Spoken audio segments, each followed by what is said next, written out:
So it's 7 o'clock. I'll call the meeting to order. Welcome, everyone. Thank you for coming. Do we have any public comments?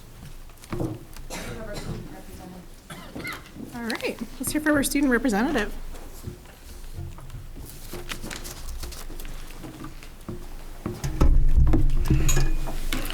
So, hello everybody. For people who may have not been here the last time I came to speak, my name is Chris Wilder. I am the current student government president for the 2019-2020 year. So kind of the stuff that we have been bringing up at the school board meetings, not school board meetings, our student government meetings were the dress code, which we have rewritten and reworked, and it is currently going to be getting approved by the administration. The next thing is elections for who will take my place once I leave. My current vice president is going to take my place, but who's going to fill her spot is kind of what we're trying to figure out. We have decided to do kind of sort of a lengthy process because we want to make sure that we pick, like a very good person for it and not just some random person that we find. So we're going to hopefully do an election within the club itself. They're going to give a speech, and we will also do an interview in front of the club. The last thing that I want to bring up is the Google form. We're going to make a Google Forms for the students to fill out to see what they want to see changed so that we kind of have an idea, because I want to make sure that I am an actual student representative. I want to make sure that I represent all the students as one person. But we decided that we want to bring up some ideas maybe to get an inspiration for them. So some of the stuff that we have come up with is using the phones in class and the language that we have heard in the hallways, trying to, bring that down. That's all that I have. Are there any questions? I do have a question. So am I understanding correctly that the student council selects their own leadership and it's not a broad election? What we have done is, this was how it worked this is what we were going to try to do when I was going to be elected, but I ran unopposed, so they thought that it was kind of pointless to have someone run. But anybody can join the club, so it's really like if they want to be a part of this, they can, and we are going to make sure that, we have the right people to do it. Any other questions? Thank you so much for being here. Thank you. Thank you. That's good. Any other public comments? All right. We do have two policies for second read. We'll take care of them quickly. That's JEBA. Yeah, we'll take these separately tonight. So the first is early entrance to kindergarten, policy JEBA. This is a recommended new policy, and it clarifies the age restrictions for early entrance and the appeals process. So the policy committee has moved to adopt this policy as presented by the School Board Association with a specified cutoff of November 1st. So a child whose 5th birthday falls between October 1st and November 1st may be allowed to enter kindergarten if skills and maturity level strongly indicate readiness, as determined by the superintendent. So policy committee has made the motion. Is there a second? Second. Take the second from Winston. All right, any discussion? All in favor? Aye. Opposed? Abstentions? Okay. And the second policy that we're addressing is GBK-R. So for background information, we updated GBK this past January, and that is the core policy. Any policy that ends in a -R is typically a form or some sort of supporting document to aid in the policy. And as we're going through our scrub of the entire policy book, GBK-R for us is an older, slightly different policy. It's not appropriate to be listing it as a form. So this is a motion to retire, combined with a request to administration to develop a single standard form, which, I believe would be under construction, but we're not ready to adopt that form tonight. So this is a motion simply to retire GBK-R in its current format. That's the policy committee's motion. Is there a second? Second. Second for Brian. Yeah, Rob? Has our HR director, Yes. she okay with this? Yeah, she actually initiated this, reaching out saying, Okay. where are our forms and how do I, and we gave her the guidance of you can go create and work with administration on that. Thank you. All right, any other questions? Betty? And I take it it's congruent with the bargaining units? Yeah, so our core policy, which is just GBK, is congruent with our bargaining agreements, and that's part of what makes this older policy stale. It needs to not be there. Anyone else? All right, all in favor? Aye. Opposed? Abstentions? I'll abstain. Thank you, Nick. Moving on to engineering quotes for the middle school, high school.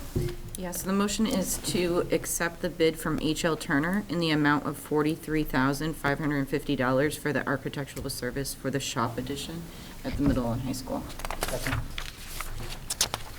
All right. And is there a second to that? Second. Hope Eric got us. Eric is the second? Okay. And where can we find additional detail about that? So, essentially, Dave brought forward 2 quotes. I don't know if anyone brought forward the information at this meeting, but there's two bids for the shop addition. They were really close in price. I don't know. Can you tell us who the other bid was from? Who was the And other bid? I don't remember. any background on why this was the appropriate selected?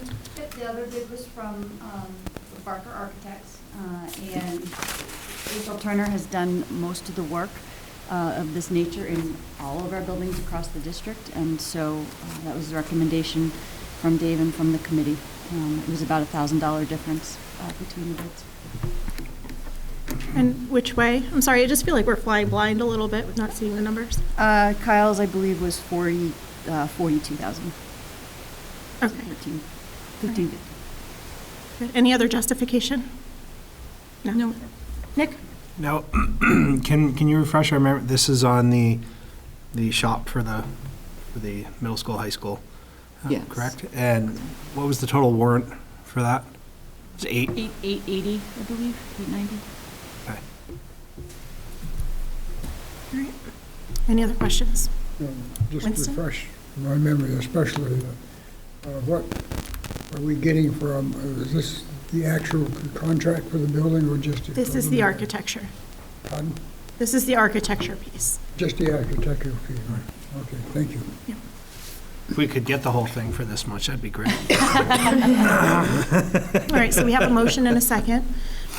All in favor? Aye. Opposed? Abstentions?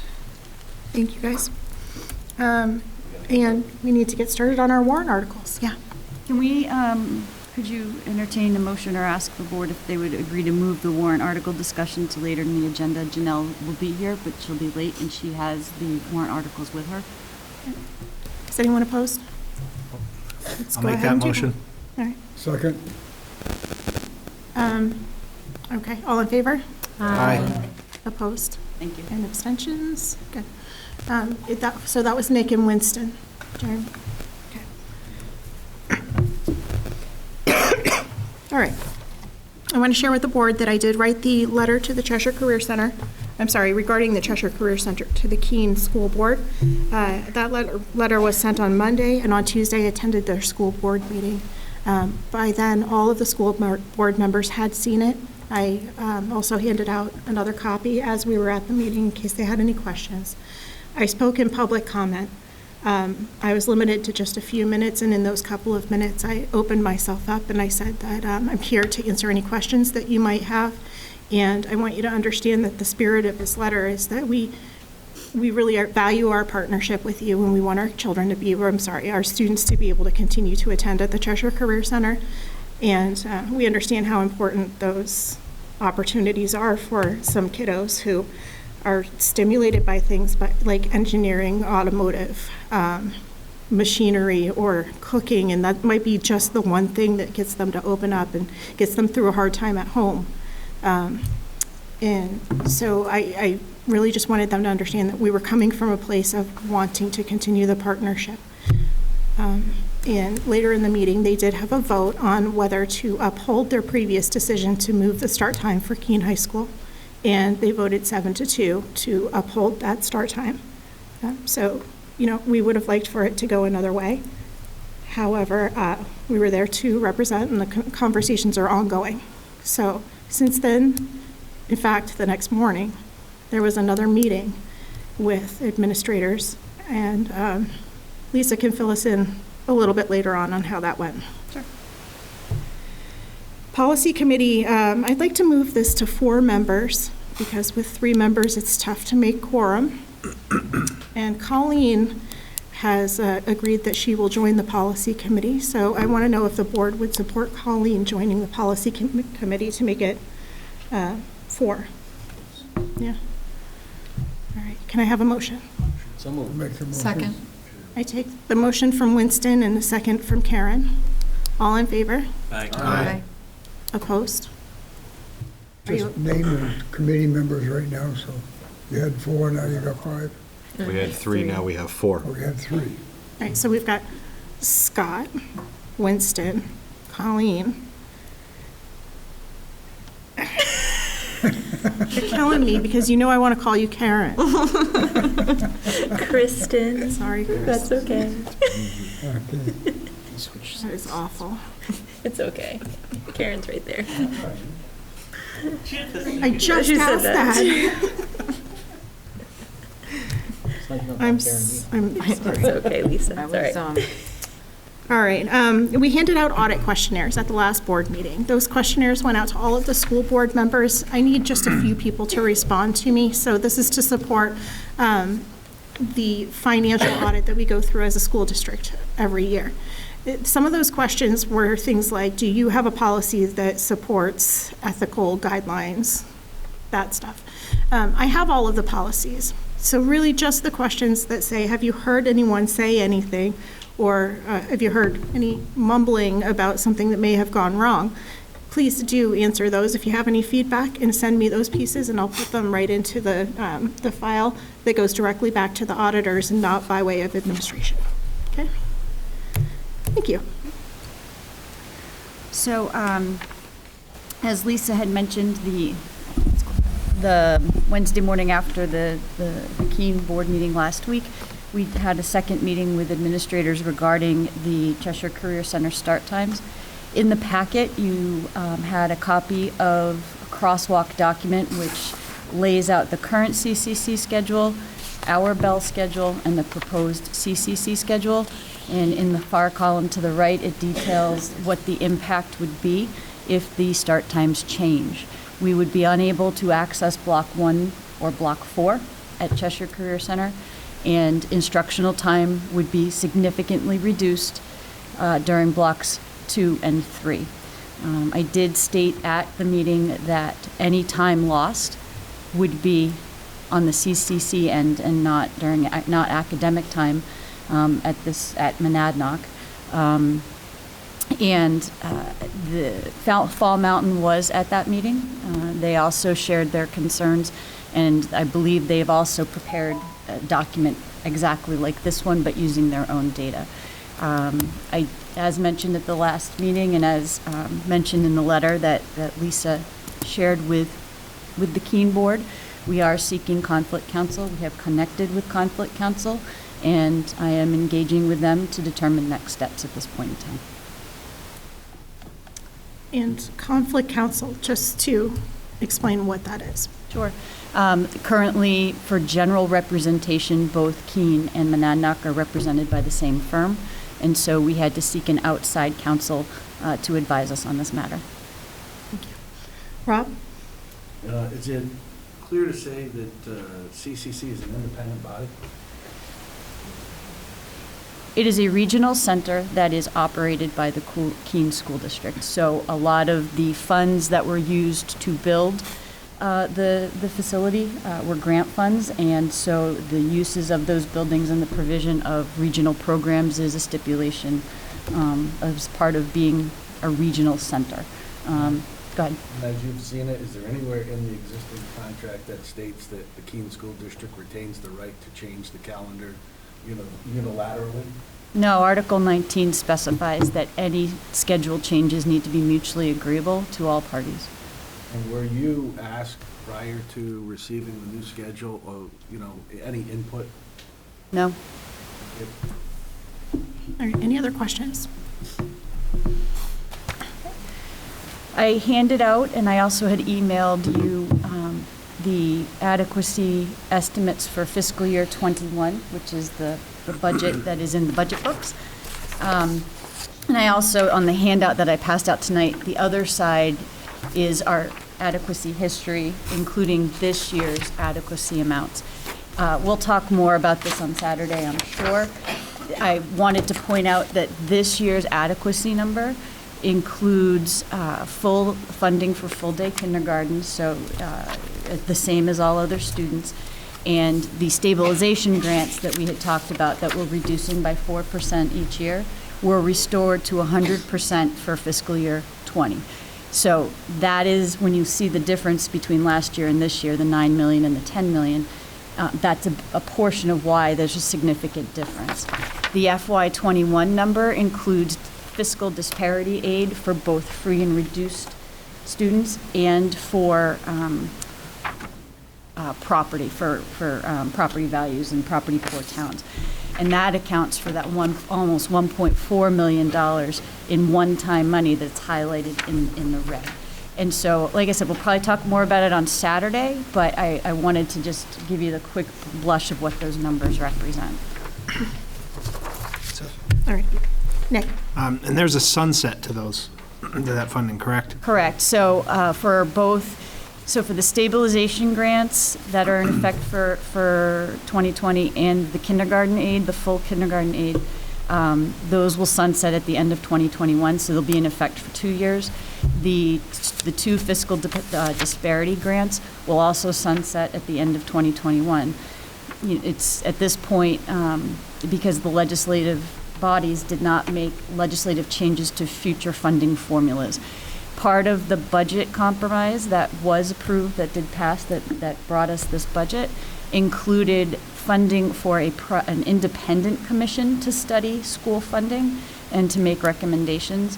There have been, I don't know how many commissions to study school funding, but they've always been legislative commissions, and their findings have been essentially received and filed. So by appointing an independent commission that is paid, that with funding to back it, the hope is that the recommendations will potentially have less perhaps bias and be more universally accepted and perhaps incorporated into law. So I don't know what the timeline for that commission is. I was asked if I had an interest in being on it, and I declined, given our position in the adequacy funding lawsuit. Thank you. All right. And I just have two more things, and then we can go to Kyle. These are quick. We do have a donation that would require board action to accept. As you all may recall, Diane Hardy was a guidance counselor for us, retired last year. Prior to that, she was a music teacher and lifelong supporter of the musical arts. She had a retirement party, which was a benefit, and raised funds that she is now donating back to the music departments at our schools. She has provided us with a check for $2,700, and that will be distributed amongst the programs at our different schools. And since that is a significant amount over our threshold, that would require board action to accept. Make a motion to accept. Second. So the motion was from Nick, the second from Brian. All in favor? Aye. Opposed? Any abstentions? Okay. One more. It's very generous. Yes. We have a field trip that would also require board approval. It is for a trip to Quebec in February, not over February break. That's my notes. Quebec, February 7th to February 9th. Since it is both out of the state and overnight, it does require board approval, and they have the requisite number of chaperones as required by policy. Motion to accept. Motion from Scott, second. Second. The second is from Rob. All in favor? Aye. Aye. Opposed? Any abstentions? Okay, go ahead. We will need non-public at the end briefly under C and B. And that concludes. All right. And that is all that I have. And now we want to go to Kyle's presentation, Correct. correct? We've allotted a half an hour for Kyle, and then we'll have some question and answer after that. Great, thanks. For those that I haven't met, Kyle Barker, Barker Architects, I've been working on this facilities assessment study for a number of months now and have come to a close conclusion of that, and I have a copy of the report with me. I don't have multiple copies, but I'll send this around for people to take a look at, and then I've got a synopsis that I'm going to show in a PowerPoint presentation. Just keep in mind that this is a pretty sizable document. Here, let me pass this around. I've got 8 worksheets per school times 5 schools, and some of those worksheets are multiple per option. There's 8 options, so we're talking a lot of data in this report. So there's a lot to go over, and if anybody's seen some of my presentations in the past, I can get deep into the weeds on some of this information, and I don't want people to become overwhelmed with it. So if there's a point at which I'm going too fast, or things are not understood, or maybe I'm going a little too deep, just let me know and we can adjust and try to keep things moving along. Give me a second while I plug in. Yeah. Mm-hmm.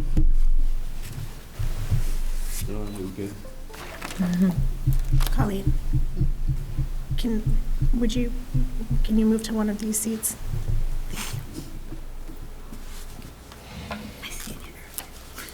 Yeah.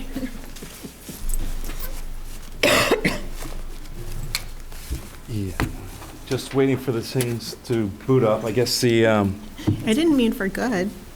Oh, well, now I got all this stuff.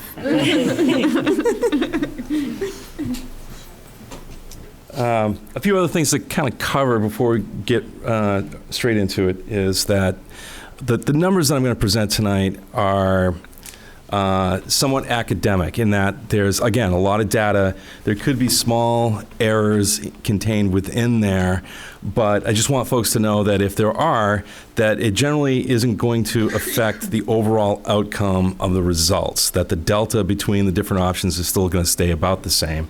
But that, keep in mind, this is not a completed project either. This is just simply a study. So if I were to say that something's a certain number, it could be plus or minus a good 10, 20% in the end, but you're not going to have an option that, say, 25 million turn into 50 million. It might go from 25 to 27, maybe creep up a little bit more from there, but we're not talking, by multiple times the number. Let's pause for just a second. Does everyone feel comfortable with the lights on? Are you able to see well enough? All right. And those of you in the audience, if you want to slip over this way, feel free. The next piece I'd kind of like to go through quickly is a recap of what we learned from the State Department of Education. That we know that in July, the legislature lifted the moratorium on school funding, and in September, they started funding projects for the what they're calling the 2020 budget cycle, which started July 1st, 2019 and goes through until June 30th of 2021. So the soonest that any district is going to receive new districts are going to receive additional aid would be July 1st of 2021 with an application deadline of 2020. So we've essentially got, whatever that is, 8 months to pull together an application for the state in order to get funded in 2021. So this is a fairly tight deadline, but at this point in time, I'm feeling pretty confident that this district would be set up nicely to be able to accomplish that. We met with Amy Clark from the Department of Education yesterday, went through a number of items. She's now familiar with the buildings, familiar with the report. She has a copy of it. And so, again, trying to make sure that as we move forward that we're set up nicely with the Department of Education, because keep in mind, this new style of funding is a competitive process, and that I have a list here of school projects that are in the works in the next few years, and there's quite a few of them. I believe there's over 30. And so if we were to miss this round, what Amy had said yesterday is expect that a lot of these that are not prepared to apply this year will be in 2 years. So there could be a lot more competition in the future. Right now, before the floodgates open, is an opportunity for this district to be able to get in there first. One other thing I thought was important that Amy said was if this district were to, if any district is to apply, if they're approved, but then the state doesn't fund it, that doesn't kick you off the list. You stay on the list until you get funding. So if there's 10 projects that apply and only 8 get approved, if you're number 9, the next biennium, you're number 1. So you don't have to go through and get reapproved. So getting an application in and getting approved is a very positive thing, even if the project doesn't move forward right away. So if there's any questions on the state funding, there's still, we're all still learning a lot about what's going on because we haven't had to go through this in 10 years. But I feel like we've got a fair amount of information now and know how to navigate this system. All right, so what I'd like to do is review in sort of a high altitude view of the report. I don't want to get into every page, but I do want to give you a synopsis. First of all, I want to kind of go through what my methodology was in creating this report. That the first section is basically a narrative of the buildings, narrative of the programs, and a narrative of how I came up with it. And then the majority of it in the back are these worksheets. And what you'll see here is across the top are the drawings, which include the site plan, a code review plan, and then a use diagram that shows us where the different parts of the building are, where the gym is, where the classrooms are, and to try to organize it in a way that you can graphically see how the building's being used. These worksheets down below are the code review worksheets. There's general information, there's a life safety code review, and then there's international building code review. Life safety code is not grandfathered. Every school is supposed to meet that as it exists. The international building code is grandfathered, but if there's any project that moves forward in the future, you would have to then bring your current building up to that code. So it's worth diving into it and understanding where the current buildings sit in terms of that code. This next series of worksheets, the first one here, the large one, is the facilities assessment, and essentially goes through item by item and identifies deficiencies and puts a cost to it, and then the costs are then broken into priority. So there's a high, medium, and low priority. Most of this data came from the Turner Group report that was done previously. Some of it was done, added to by me, and also subsequently in further investigations afterwards. So it's color coded at the bottom so you can see where the data came from, what it was mean for the Turner Group. But by and large, tried to reuse as much of the existing information as possible to be efficient.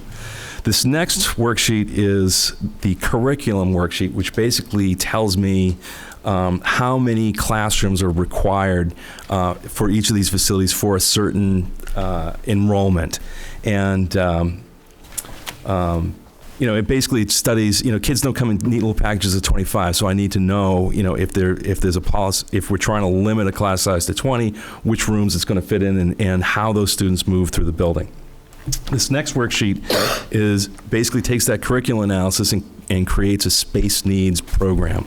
So throughout all this, I now know what the deficiencies are, and then what are requirement for square footage is, and at the bottom it'll compare the existing versus what's required for new. So we'll have a cost for renovations that's coming out of the deficiencies, and then we have a projection for additions that are required for each of the buildings. And again, this is also adjusted for each of the different options that we've been looking at in the future. Is everybody still with me on this? Yes. Yes. This next worksheet is a bond cost analysis. So if we have, in this particular case, I used the new elementary school as an example. I look at the cost per square foot for new construction, the cost per square foot for renovations. I then apply soft costs, which include design fees, equipment and furniture, administrative costs that include surveys and testing, clerk of the works, things of that nature, and then also apply contingency to it. So when I talk about the costs, I just want people to understand that this is not just I think it's $5 million. This I've drilled down to understand to the square foot what these costs represent. Here's something new on this side is a life cycle cost analysis. And this is going to be required by the State Department of Education in future projects. They've never had this before. This is a brand new thing. And most architects that have done life cycle cost analysis stop at utilities. They basically look at the building needs assessment and then look at utilities. I've added to that two other topics, one being the cost in human resources, and the last being the financial piece. The human resources basically relates to staffing and teachers. Essentially, if you have an existing building that is the finishes are worn, the layout is poor, it's going to cost more for the staff to clean it. That's part of this worksheet. If you've got classrooms that overheat or have bad ventilation, teachers are going to call in sick more often. So absenteeism can be calculated and actually put a number to, because you need to hire a substitute teacher to take over for that position. So these are real costs, and what I've found out is that the human aspect of the life cycle cost is actually the bigger number in terms of the life cycle. It's much larger than your energy costs or some of the other maintenance costs that go into the building. So the human aspect is a very important piece, and again, I vetted this with Amy Clark from the Department of Education yesterday, and she really appreciated this part of the study.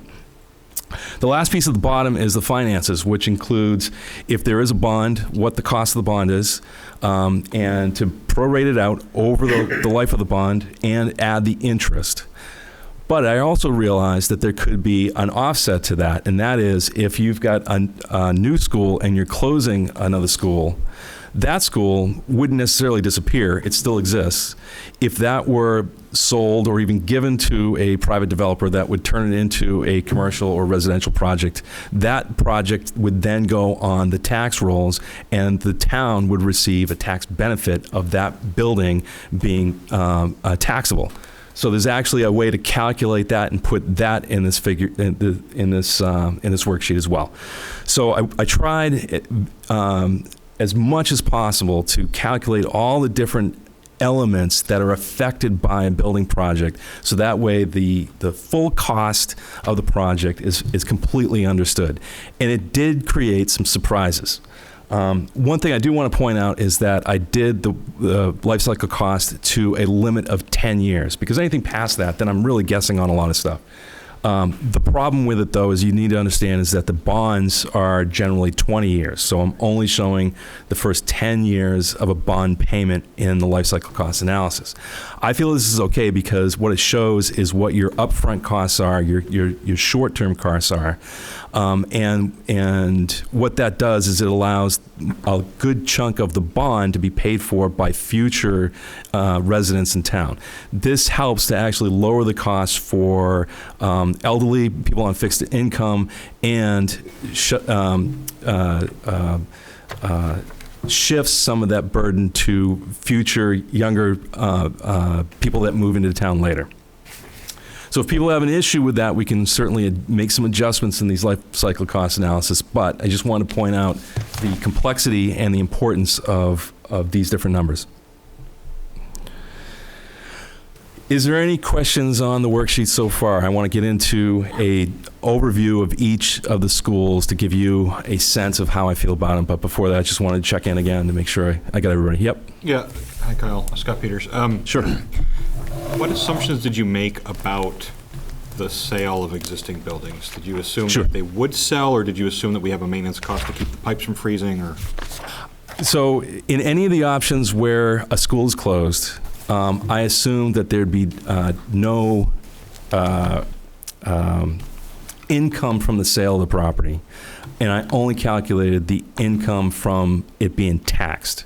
And I assumed that the buildings were assessed at roughly $30 a square foot, which is a very low figure.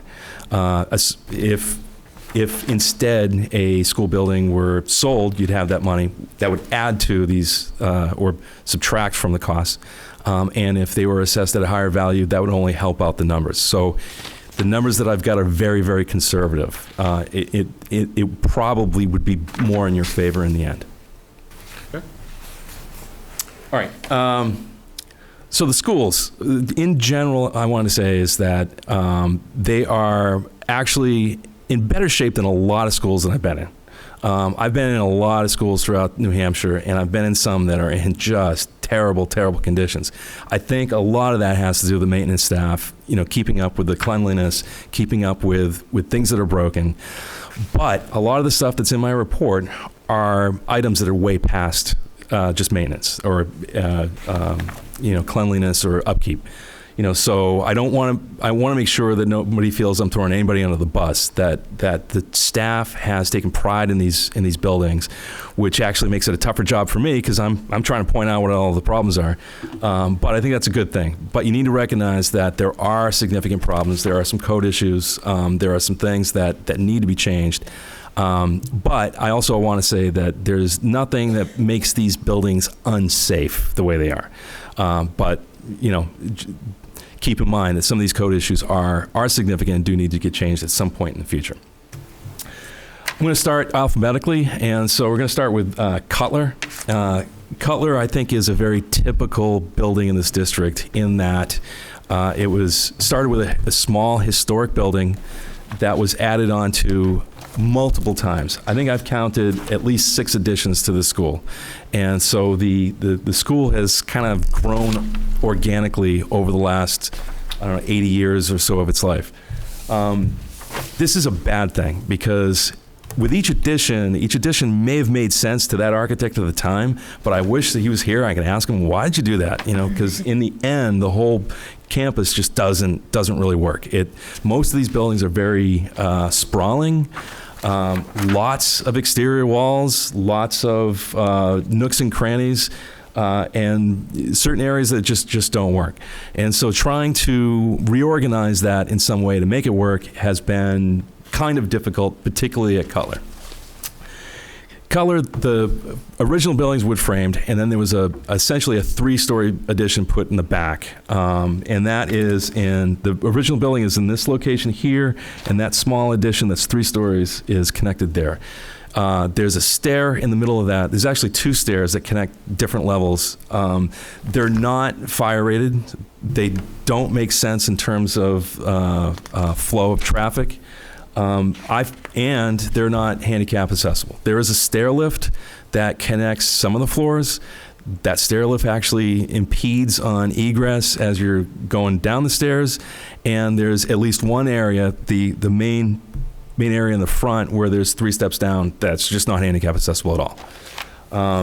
So the way that has been put together is difficult for me to work with. Then there was an addition, a 1-story addition here, another addition here and here, then the gym addition, and then the surprise part was the 2 classrooms in the back are actually portable classrooms. They're not permanent. They were put put there in the 90s, but they were called out on the plans as being portable, and if you take a quick look at them, they're not really well constructed. With all that said, actually the worst thing about Cutler is the site. The site, I've actually drawn the property lines around it, and the property lines are only 20 or 30 feet off the building. The rest of the property is actually owned by the town, from what I understand, looking at the surveys. Besides that, the real problem area is this across the front, that the original building and a good chunk of the additions are in an area that are too close to the property line that there's no way to make any kind of additions or modifications work to that. So any addition would have to basically go on town property, and it would cause an even more sprawling effect to the layout of the building. There's actually one spot right in here where it's marked as a fire lane, but it's less than 20 feet, which is not legal for a fire lane. Anyway, so any questions on Cutler? Am I going too fast? Okay? Scott? Yeah. And if folks wanted to read more, just because I did see the report, folks wanted to drill down on Cutler, it's in that report. Yes. Yeah, and there's photographs that spell out what some of these issues are. Actually, do you want to pass yours around too, and all? That way we have 3 going around? Is there much difference in the draft version? There's subtle differences. 20, 30 million.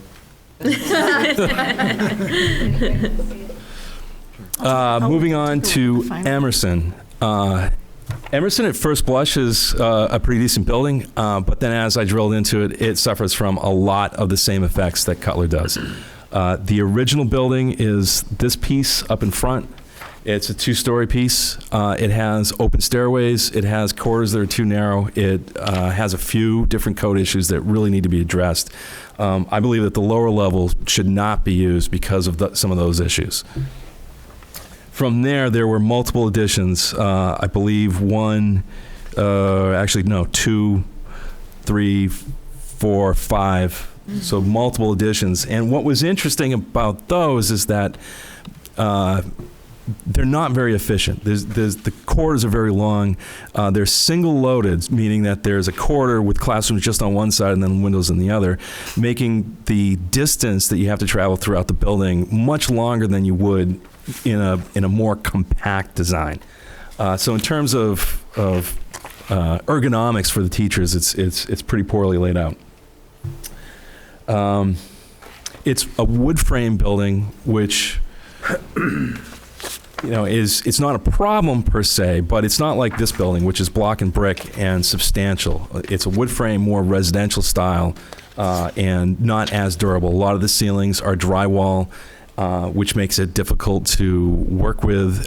You'll see from the pictures in the report that because of the drywall ceilings, a lot of the heating pipes have been run below the ceilings and exposed.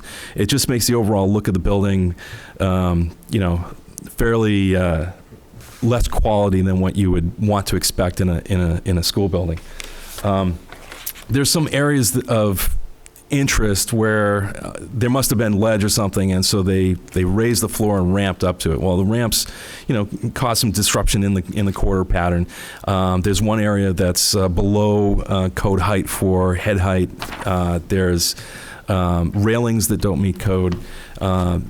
The contractor that built that addition at the time probably saved $5,000 or $10,000 because they didn't have to blast the ledge, but you've paid way more than that in terms of lack of efficiency in that building ever since then.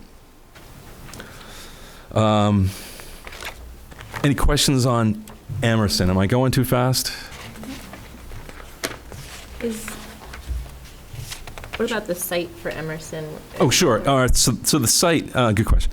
The site's rather large and rather flat, and so it's actually a pretty good site. The thing is that the survey that I received only had this part of it. I believe the school district actually owns a much bigger piece. Dave could it's like 28 acres, something like that. So it's a much bigger piece, and you can see that the play fields are off to the side. The downside to it, though, is, again, your distance to the property line is fairly close to the building on at least 2 or 3 sides of it, and that makes getting bus and car traffic. Essentially, the Department of Education, for good reasons, wants to see buses and parent pickup and drop off completely separate, and with sites this tight, it's really difficult to do that.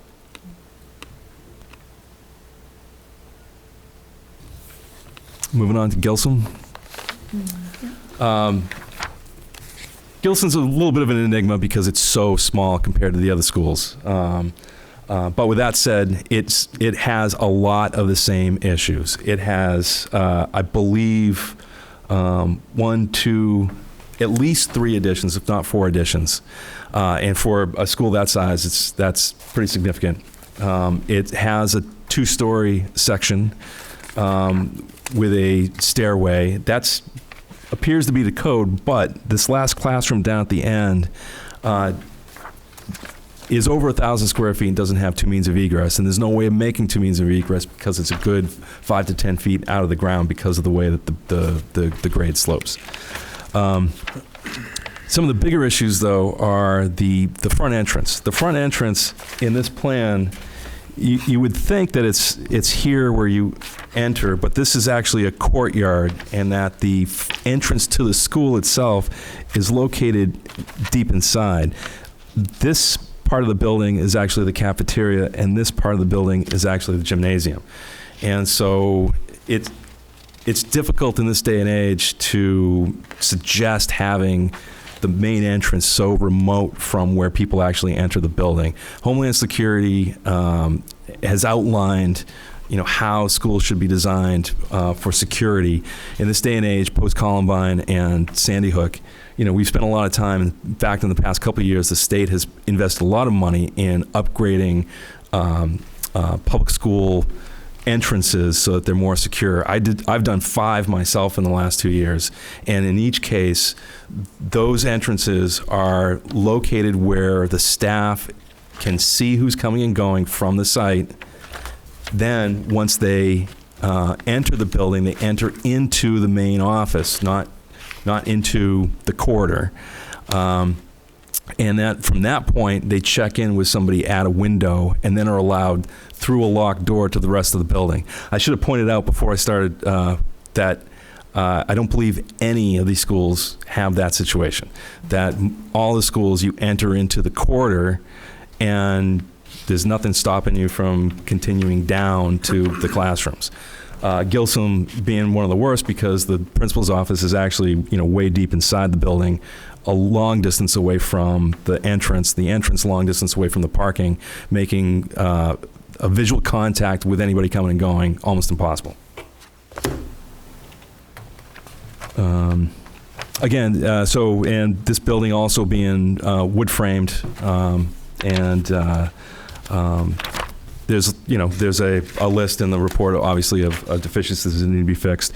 And then the site is, as I mentioned earlier, is sloped. This area slopes pretty dramatically on this side. This area is fairly flat and open, but the way that the school is kind of tucked up against the driveway coming in makes getting bus and car separation difficult.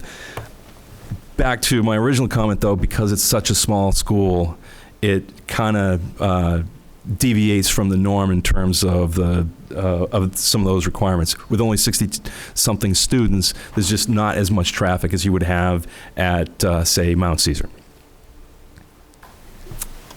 Any questions? Mount Caesar. Mount Caesar's the... I'm sorry. Yep.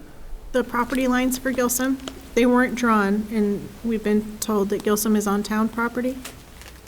Is it not? It is? I don't know if the school itself is, but most of that's around. Yeah, I think you didn't draw that one. Honestly, I don't have a survey for the property, so I didn't draw them on, so I don't know. Okay. That's a good question, though. There was a land swap when the addition was put on, but I don't know the exact property lines. I could try to find out. That's a good question. I should look into that. Thank you. Mount Caesar. Mount Caesar has a lot of the same issues, security, the way it's grown up organically. But the difference here is that Mount Caesar's had the most attention over the last few years, including an addition that was just completed last year.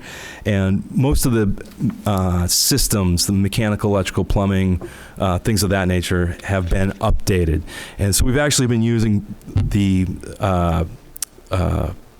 outline specifications, the pieces and parts of this building as our benchmark for bringing all the other buildings up to the same level. We want to make sure that, when these projects are done, that the students are receiving the same experience no matter which school they're going to. And so we're using Mount Caesar as that template for going forward. That said, it still, again, has some of the same issues in terms of the numerous additions that it's had. The space usage is a little awkward in some areas. The biggest issue, though, is that it does not have a gymnasium. It has a cafeteria that's rather small, but when there's phys ed activities, it happens in the cafeteria, and it's just not the right size. So this school really should have an addition for a gymnasium. And again, the main entrance needing a more of a control from the administrative offices. To the site is the largest amongst the district, and it's relatively flat and open.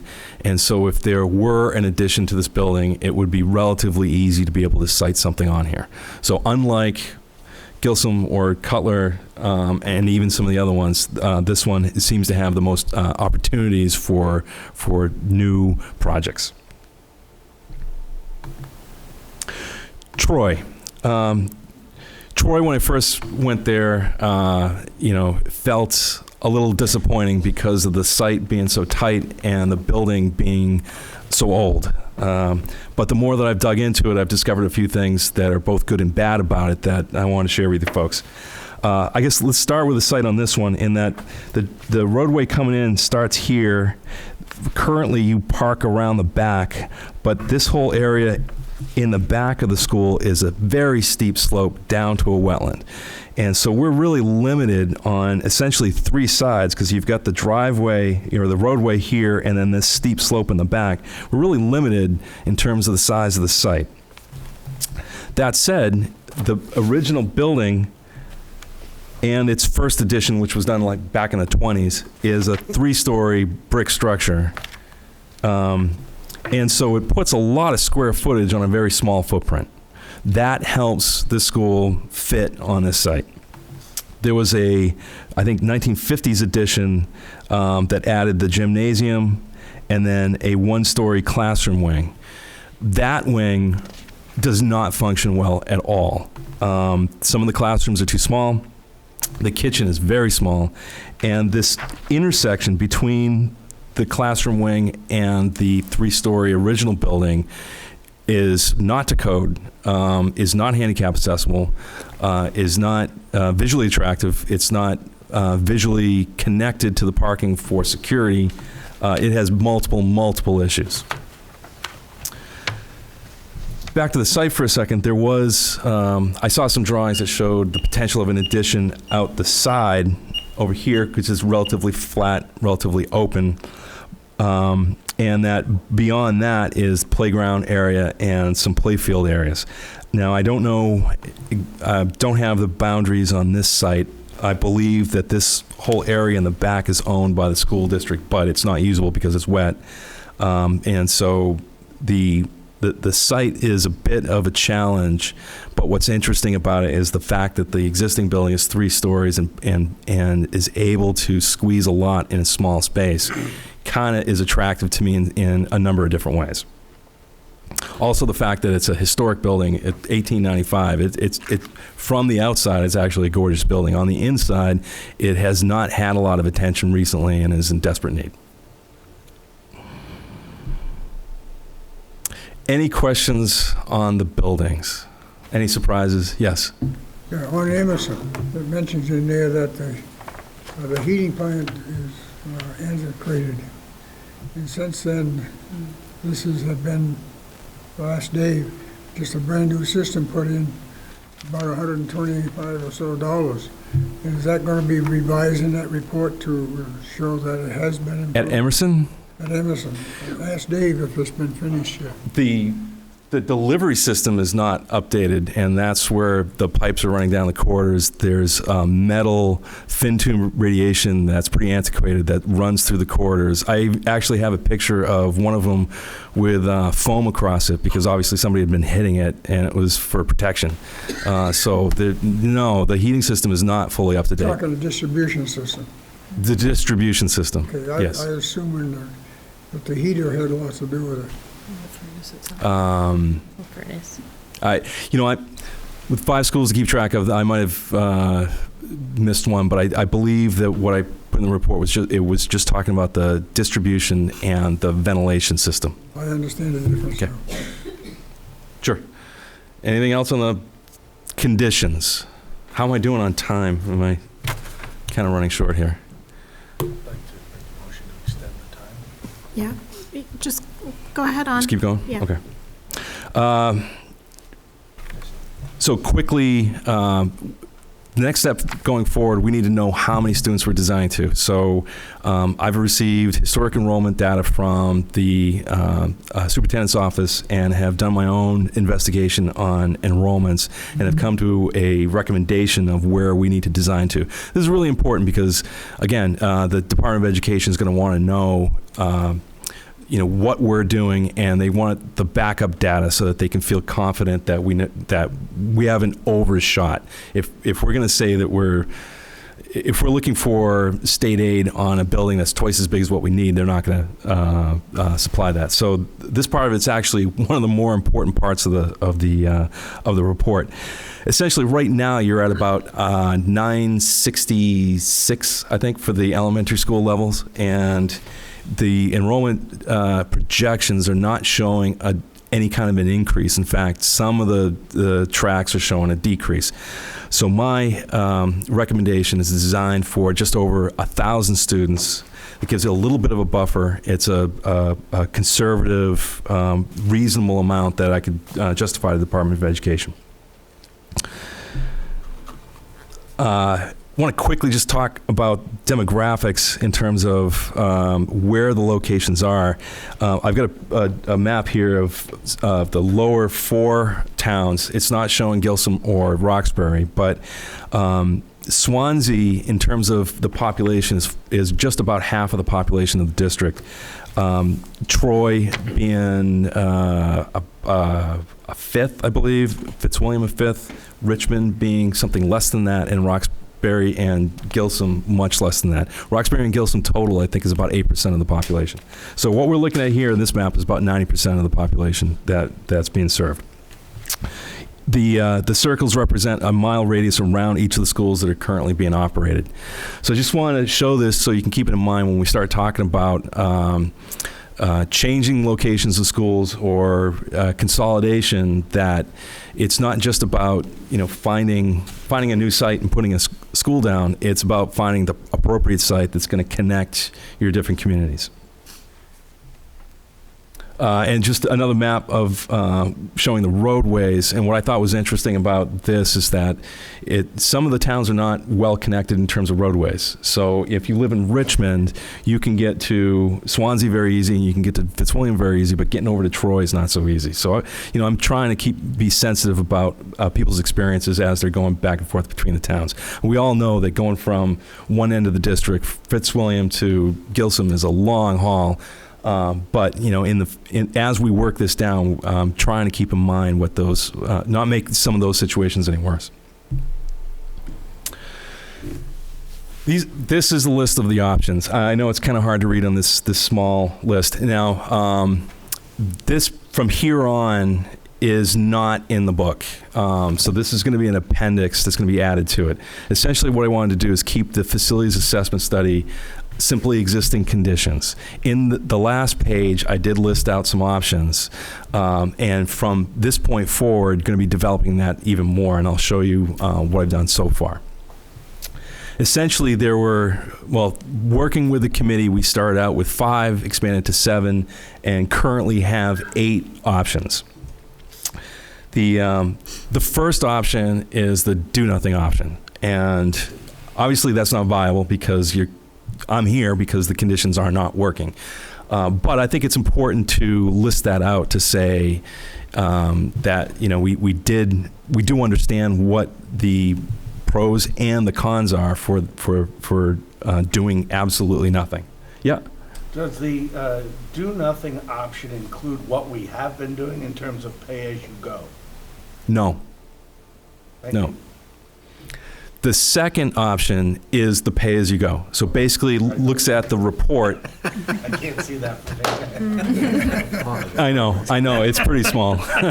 I'm having a hard time reading it. The second option is pay-as-you-go, which basically means that every item that's in the facilities assessment report gets done, and I spread it out over 10 years, and it includes also adding square footage for the buildings that need it. There's, the good news is that it gets everything completed.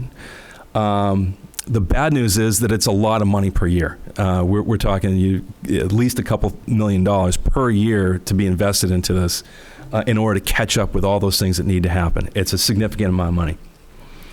Option 3 is, what is option 3? To do that same amount of work, but instead of prorating it over 10 years, to bond the renovations and additions and do it in 1 year. You might think that that'd be more expensive than prorating it or than pay-as-you-go, but the fact is, pay-as-you-go means that some projects don't get done for 10 years. Inflation in construction has been significant over the last 5 years, like close to 5% in some years. So when you times 5% times 5 years, you've got a lot of money that you've spent on inflation that you're not going to get anything for it. Bond rates have been hovering around 2.5%. So by bonding the project, you're going to beat inflation by 2.5%. So, yeah. Now, does this option that you're speaking about take under account if we make all the infrastructure improvements that we need to in a single year? Let's say we're able to do that. We're assuming a bond of 10, 20 years. A lot, yeah. And what are the life cycle costs that we're going to experience in that time frame? Because I'm assuming that even if we put all the funds that are required into these renovations, we're going to have to do some sort of building improvement in 5 or 10 years down the road. It's not just going to be like you build it and then hands off for 20 years. Well, so if everything in the report is completed, then yeah, it would be hands off for 5 to 10 years. After 10 years, you're right. There's probably some other things coming in, but I'm assuming that we're going to bring all the buildings up to the same level as Mount Caesar. Okay.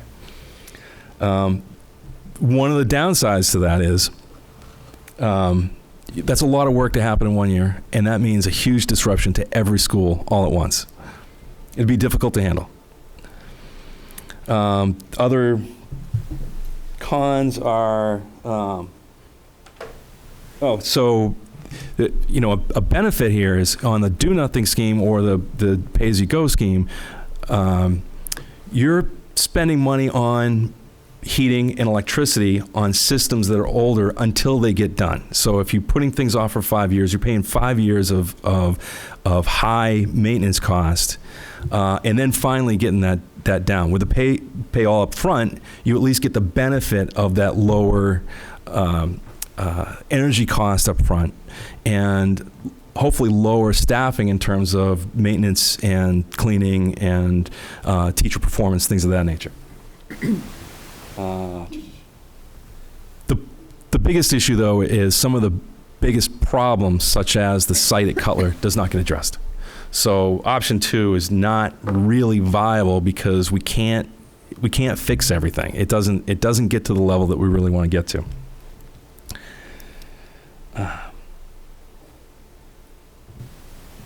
So option 4 explores the idea of a new school. So essentially, it combines Fitzwilliam and Troy into a single new school on a new property. The benefits here is that, first of all, one of the good things is that it's less disruption to the schools. you could build a new school while the existing schools are being operated, and then move the students out of the existing schools into the new school. There's almost no disruption to education. The bad news here is that it doesn't explore what happens at Cutler. We're still doing the upgrades to Cutler, and as I said, the site there is impossible to fix. What else was there? So a natural progression from option 4 was option 5, which is new school for Troy and Fitzwilliam, and closing Cutler and doing an addition to Mount Caesar. So essentially what we end up having is a south school for Troy and Fitzwilliam, a north school for Swansea only, and then Gilsum stays the way it is. This one the committee felt was viable, that it solved most, if not all, the issues, and results in the best for education. We'll get into the cost in a second here, but so the next sort of evolution from that, or the next option that was explored was, all right, if a new school is such a good idea, why don't we just build one new school for all the towns? We could put it somewhere, probably in Swansea, and it would house 1,000 students. The problem with that is 1,000 students is really way too much for an elementary school. If you think about the experience of a kindergartner coming to school for the first time, and it's an enormous building with a lot of kids, it is just not a good experience. It's not a good experience for the teachers that have to deal with that many students. It's difficult for me to design places such as the cafeteria where it's not going to be too crowded and too loud and too chaotic. In my studies, what I've seen is that a school somewhere between 400 and 600 students is really your sweet spot in terms of the size of a school. Over that becomes less desirable. Under that is certainly less desirable. I think one of the things I should have pointed out at the beginning is that the state is, when it comes to funding, one of their criteria that they're looking at is consolidation. They don't want to see schools that are under 240 students. They're not putting a limit to how big you can be, but the smaller schools, they are looking at trying to consolidate. So consolidating into a single school, not recommended just because due to the size. So back to number 7 is sort of a evolution of option 5, which essentially takes that one step further and says, we'll have a new South Elementary School on a new site for Troy and Fitzwilliam, and then a new North Elementary School at Swansea at the Mount Caesar site that would include the students from Gilsum. So we would close Emerson, Troy, and Gilsum in option number 7. And Cutler, right? And Cutler. Thank you. Can you repeat that?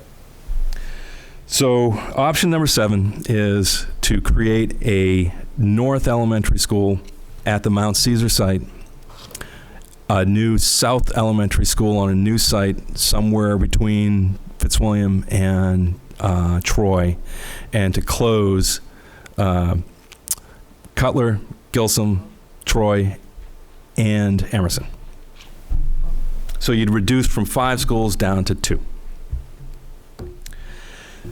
And another evolution from that then is the idea, it's pretty much the same thing, 2 schools north and south, but instead of closing Troy, you would locate the South Elementary School at the Troy site. I believe this is a possibility because I've worked on similar projects. A school that I designed in Wilton, the Florence Wright Elementary School, was a 55,000 square foot building on a 2-acre site. So we were able to basically fit 55,000 square feet because we put most of it in a multi-story building. If anybody wants to see pictures or to see it, I'm more than willing to show it to you. So I believe that option is viable. There's a number of benefits to that.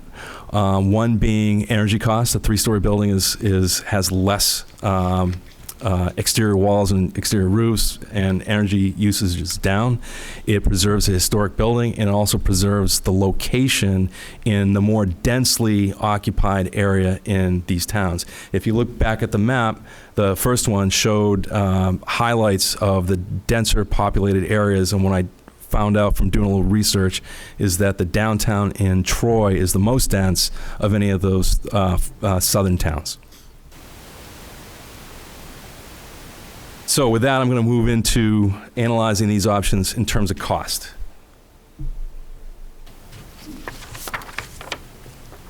So the this worksheet basically just lays out the total project cost on the construction side of things. So the do-nothing scheme obviously has no construction that happens, so therefore there's no upfront cost. Option 2, it's pay-as-you-go, so therefore there is no upfront total cost for that either. The additions renovations district-wide in 1 year has a bond cost for each of the schools, and the total for all 5 schools is just over $22 million. Option 4, the new South Elementary School, the elementary school itself is just shy of $15 million. And then there's additions and renovations to Cutler, Gilsum, and Mount Caesar for a total of about $25 million. Option number 5, one of the ones that the committee wanted to explore more, closes Cutler, Emerson, and Troy. A new elementary school is about $15 million. And then the additions and renovations to Gilsum and Mount Caesar bring the total for that option up to just shy of $30 million. One new elementary school is actually the most costly, ends up being just over $30 million. The option 7, another option favored by the building committee, the new South Elementary School, and then a North Elementary School at Mount Caesar. The total there comes in at about $27 million. It's about $18 million for the new school and $9 million for Mount Caesar. Now, I think I want to stop and kind of explain the numbers a little bit here, in that what we're seeing is that the reason why a new elementary school is higher than these other options is that there is value in the existing buildings. I'm taking that into consideration. If you're building 100,000 square feet of new construction, that's one number. But if you're only building 50,000 square feet of new construction, but then doing some renovations, it's a different number, and it's going to be lower. Yep. What happened on your previous one? We had talked about doing something with Troy and Swansea, combining, and then keeping Fitzwilliam and Gilsum open. What happened to that? It basically morphed into this last option. And essentially, I had a really hard time making the numbers work, because Emerson, being so small, was still at the low end, at the point where the Department of Education would not look favorably at it. And so we needed to get the schools up around the 400 student mark, and I just had a hard time making those different connections work in terms of the districting. How I morphed that suggestion was to basically say, all right, instead of going across town, keeping solid to town lines and moving students back and forth, to basically open it up and to say, all right, if we've got a north school and a south school, let's draw the line between the two schools where the two schools are exactly the same size. And so in that scenario, in options 7 and 8, some of Swansea would probably go to the south school. And the disposition of Richmond and Roxbury would be possibly whichever's closer. I know that some parts of Richmond are closer to Swansea, some parts of Richmond are closer to Fitzwilliam, so it kind of depends on where that school ends up being placed. But yeah, it was just almost impossible to make that a school somewhere in between the two work. Yeah. The option that you discussed, I think there may have been 2, that involved closing Cutler and either adding on to Mount Caesar or building a new school altogether. Yeah. are those two distinct things? Are we talking about there's an option where we build onto Mount Caesar or build an entire new school on the Mount Caesar property while Mount Caesar is still operating? My recommendation is to build an addition to Mount Caesar that would house the students from Cutler. Okay, I just wanted to clarify that. Yeah. And it's viable because you could build a new addition while Cutler still is open. Sure. And then move the students over. So I think, once we narrow these options down to one or two that the board favors, we can start to study those logistics a little bit better. But, that's generally. I just wanted to make it clear that we're not talking about throwing to the wind the improvements that we made at Mount Caesar. This involves adding on to Mount Caesar, not scrapping Mount Caesar and building a whole new northern school. The only option that scraps Mount Caesar would be option 6, building one new school. And we've already said that that's not viable. It's too expensive. It's too big. It doesn't work. Thank you. And then the last option is the same, basically redistricting so that you have 2 of the same size buildings, but using the Troy site as one of the sites instead of building on new. Again, there's some benefit to that because of the, one of the things is the school district owns it. One of the things that's been going through my mind in the past few days is that with the time frame trying to get to district meeting and then to the application in June of next year, to try to find a new property, negotiate the price, buy it, engineer it, and have it ready for an application is close to impossible. Doing an addition to Troy to make it the South Elementary School is definitely doable. Again, I've done similar projects in the past, and you own the site already. The total cost of that project is actually one of the cheapest, and the reason being is that you've got 20,000 square feet of existing building that can be reused. You're not building that new. You're going to save that cost in terms of construction. So if we were to rank these different projects in terms of cost, the additions and renovations end up being the least cost, but only by like $500,000. The next least cost item would be option number 8, the North-South Elementary School, with the north being at Mount Caesar, the south being at Troy. What was the projection on option 8 for cost? For the total bond cost? For option 8. For option 8 is $23,460,000. Yeah. Can I defer to Janelle on this, because you did the research? So, for easy, quick numbers, let's say it's a $30 million project that we assume, just so that we understand what we're talking about. Right now, the state projects, or our projection is that the state would help us pay for 56%? So I've got that in the next slide. I am right ahead of you. Yes, you are. So basically, I took each of those bond items and multiplied it by 54%, which is your reimbursement rate. I looked that up today. And this list gives you what those rates are. Now, one thing I found out this morning is that because of past projects that have been done that have been funded by the state, that gets deducted from your square foot allowance for new construction. And so what ends up hurting is option number 6, building a new school. My quick calculations is that right now I'm showing that the state would reimburse you $17 million, but that's not true. The state would probably only fund half of that. So the new school option number 6, which this committee has already said they don't want to do, is even worse in terms of the cost. So, yeah, all these options, 54% ends up being obviously more than half. And when you deduct that from the bond amount, what the state reimburses, what you need to understand is that the state reimburses that amount up front. So you don't have to bond the state reimbursement number. So if a project's $25 million, or say $24 million, and they reimburse you $12 million, you only have to bond $12 million. You don't have to bond the full 24 and then get paid back later. This is an entirely different system than what it was 20 years ago or 10 years ago before the moratorium was put into place. The downside to that is that the amount of money available each year is going to be less because more money is going to the schools that are selected, and it's going to leave less for future projects. So it's going to be harder in the future to get funded, but when you do, you're going to get all your money up front. This last worksheet then takes that bond amount, it takes the life cycle cost analysis and pulls it all together. So basically what these numbers represent is what your true cost is going out 10 years.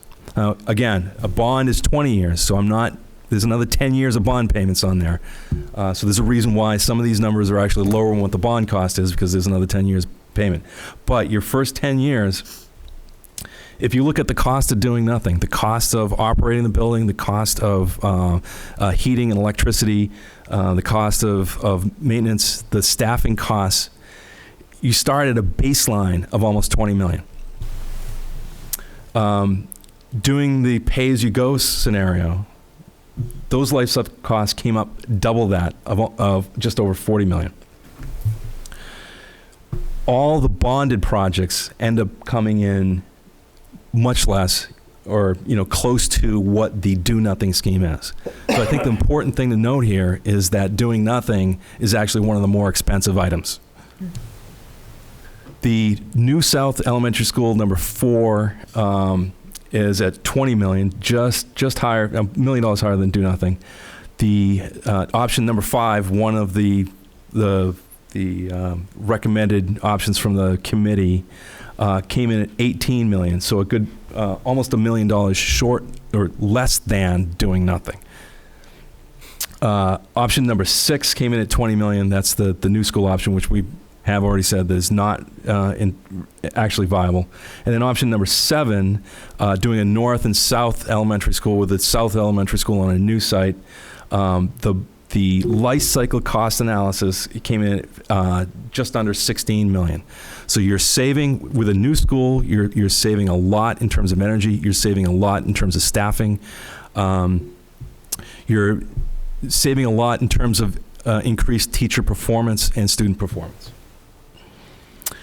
The option number 8 comes in close to that same number, around $15 million. And that being the north-south, with north being at Mount Caesar, south being at Troy.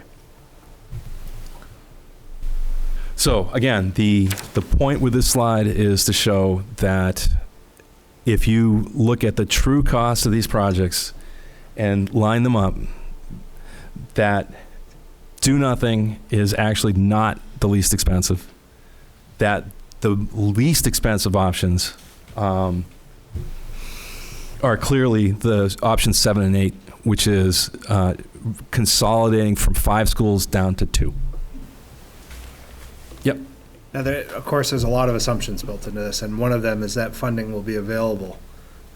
Yeah, and that's so what I said earlier about if it's not available, you're still on the list. That it, I know what you're saying, that we don't feel like we can trust the legislature these days because they had promised us for 50 years that we're going to get building aid, and then they took it away. So it is possible that they just don't fund it next year. But if you apply for it and you get approved and then they don't fund it, it doesn't take you off the list. When they do finally fund it, then you automatically will get the funding. And the order in which that takes place, that process takes place, Yeah. I'm assuming we don't have to go out and get a bond and then say, oh, please pay us back. It's, okay, we're going to get some funding from the state, then we can move forward. You're asking a political question to an architect. I'll answer it as best I can. And talking with Amy yesterday, I got some insight on that. Just to give you an example, there were 5 projects that went to bond vote this past March. 3 of them passed. All 5 were approved by the state. Only 3 of them passed funding. The budget hadn't been passed yet. So that happened in March. The budget got passed in September. Apparently, a lot of the legislatures were calling around asking questions. Oh, did this pass? Did that pass? Somehow, the 3 that passed is exactly the amount that the legislature approved for funding. So what you're asking is a very political question. If the Monadnock Regional School District were to apply and get approved for state aid, you would go to bond vote before the budget was passed. You would write your bond article to say that you would only execute that bond if you got state aid. That's what I'm looking for. Yeah. Kyle, can you clarify who makes the decision? Is it Amy? Is it a committee? Is it the state legislators? Who makes the committee on which ones get funded and which ones don't? What has typically happened is they establish a rubric with priority for certain, sort of like a point system. And it doesn't go to the legislature for approval. It usually goes through committee. And I think does it go to governor council? No. No? Okay. So Can we it's- get clarification on that? We need outside counsel. Lisa, a question for you. So Kyle is telling us we can trust our legislature, and eventually the money will be there. If we're on the list and we're approved, eventually the money will be there. Do you buy that? Well, I don't think Kyle said we need to trust our legislature. I think I said the opposite, actually. But I Okay, you think said normally your we don't. story illustrates, what's behind the scenes. But let's put it, if you like Wayne Gretzky, you miss 100% of the shots you don't take. Michael Jordan said that. It gets accredited to lots of different people, but my point being, if you're not on the list, you don't have any shot at all. So whether we trust the legislature now or in the future, if we hope to do something, we need to get ourselves positioned to do so. Eric? We had talked about adding to the proposal, and I know you probably haven't had a chance to do it, about closing the SAU in the Wilcox building and maybe building a building with the new building. And I apologize for that not being in the report, and it is on my list of things to do. The reason why it hasn't been done yet is that studying the schools was a much higher priority, and that the numbers here, I think, demonstrate that. The value of the SAU is just a small piece of the whole puzzle. I can give you a synopsis of what it's going to say. It's going to say that the existing building is not viable as an SAU office, that there's too many different levels, there's too many different doorways, it's the age, the condition. It's going to be tough to try to do a reasonable renovation project there. It's certainly possible.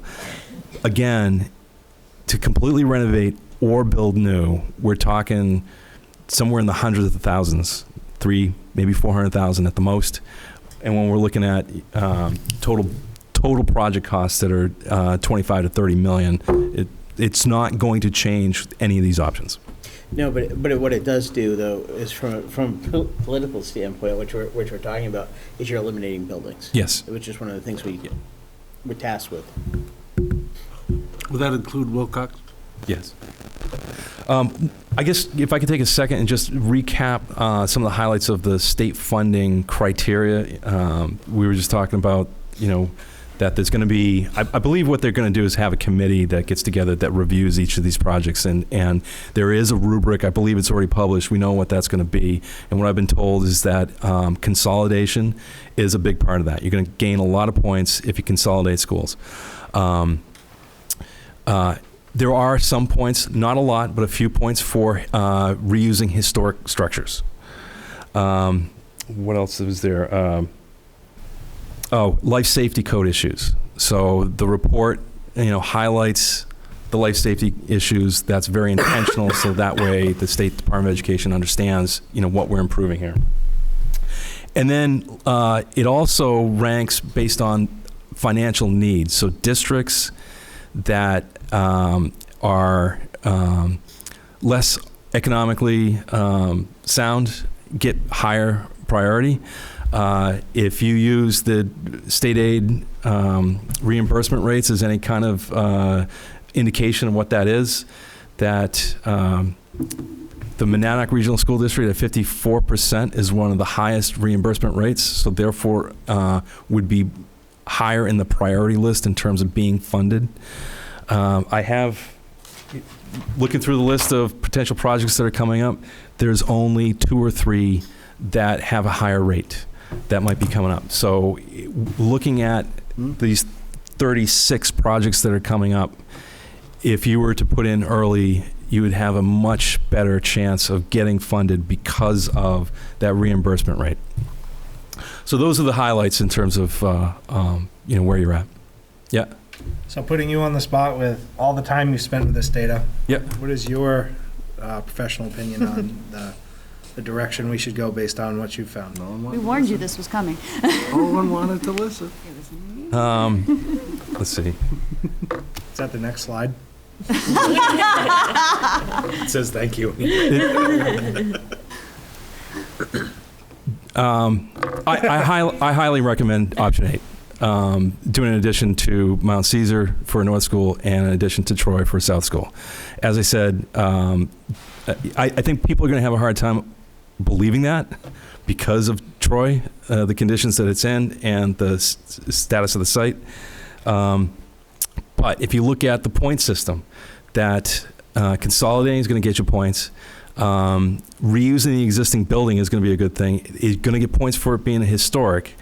And that, again, I believe that there's a lot of value in that existing building that you're going to recoup if you do an addition to it.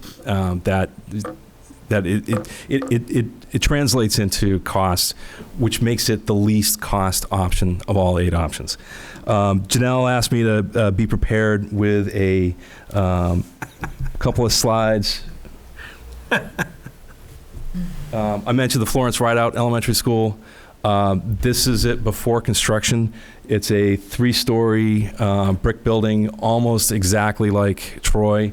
It has a gymnasium that was built afterwards that was separate from it, about the same distance away that Troy's gymnasium is. And then it has this 1-story classroom wing. It's about 5,000 square foot footprint that was sitting out in front of the building.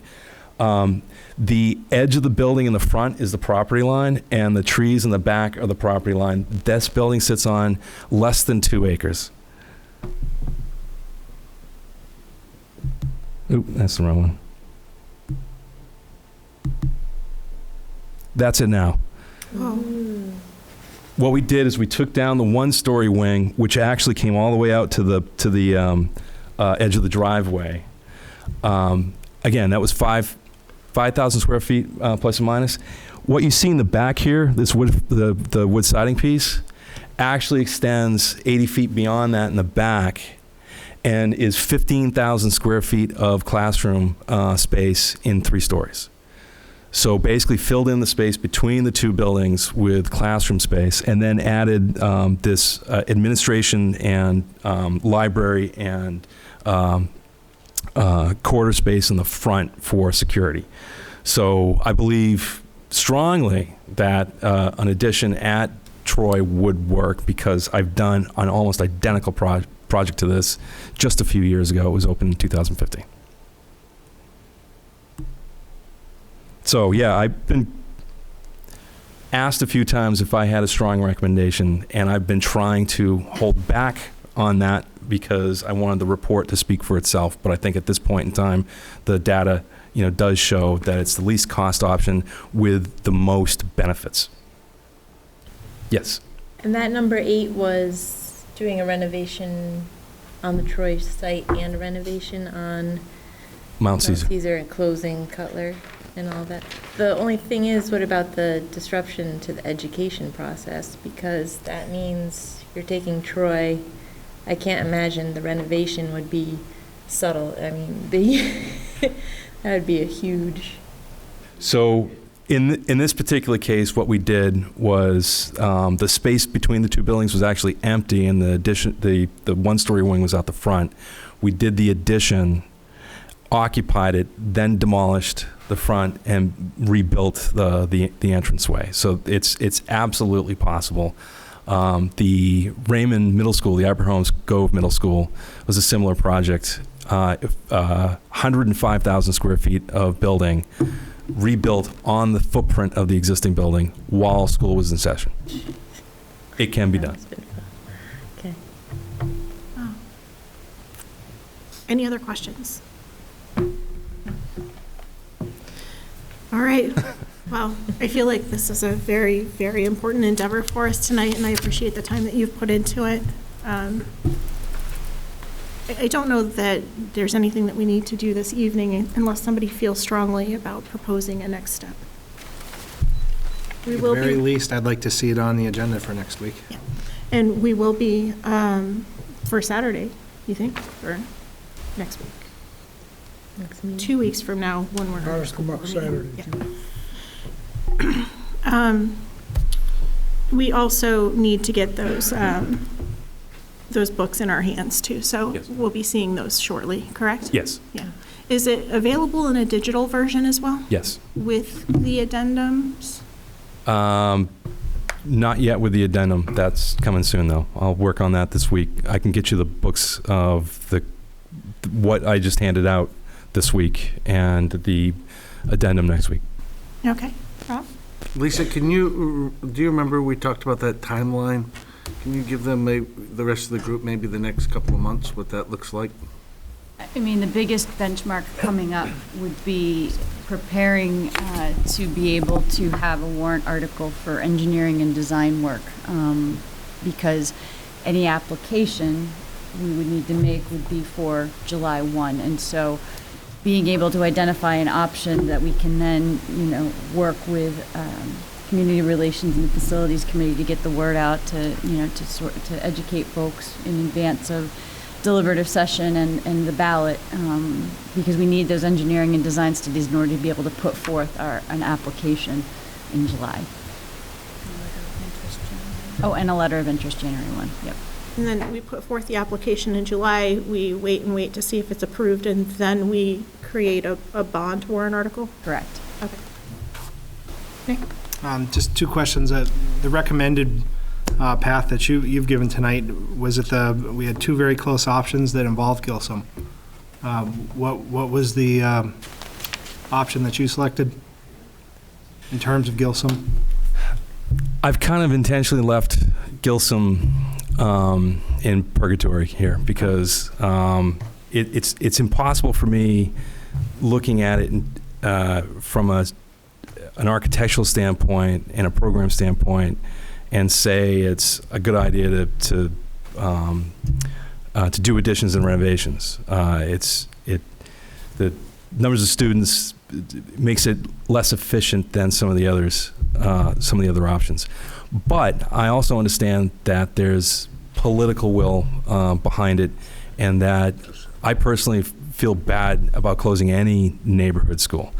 And because of the distance from Gilsum to the rest of the schools, I think that it should be left as an option to potentially just leave it the way it is, keep it open.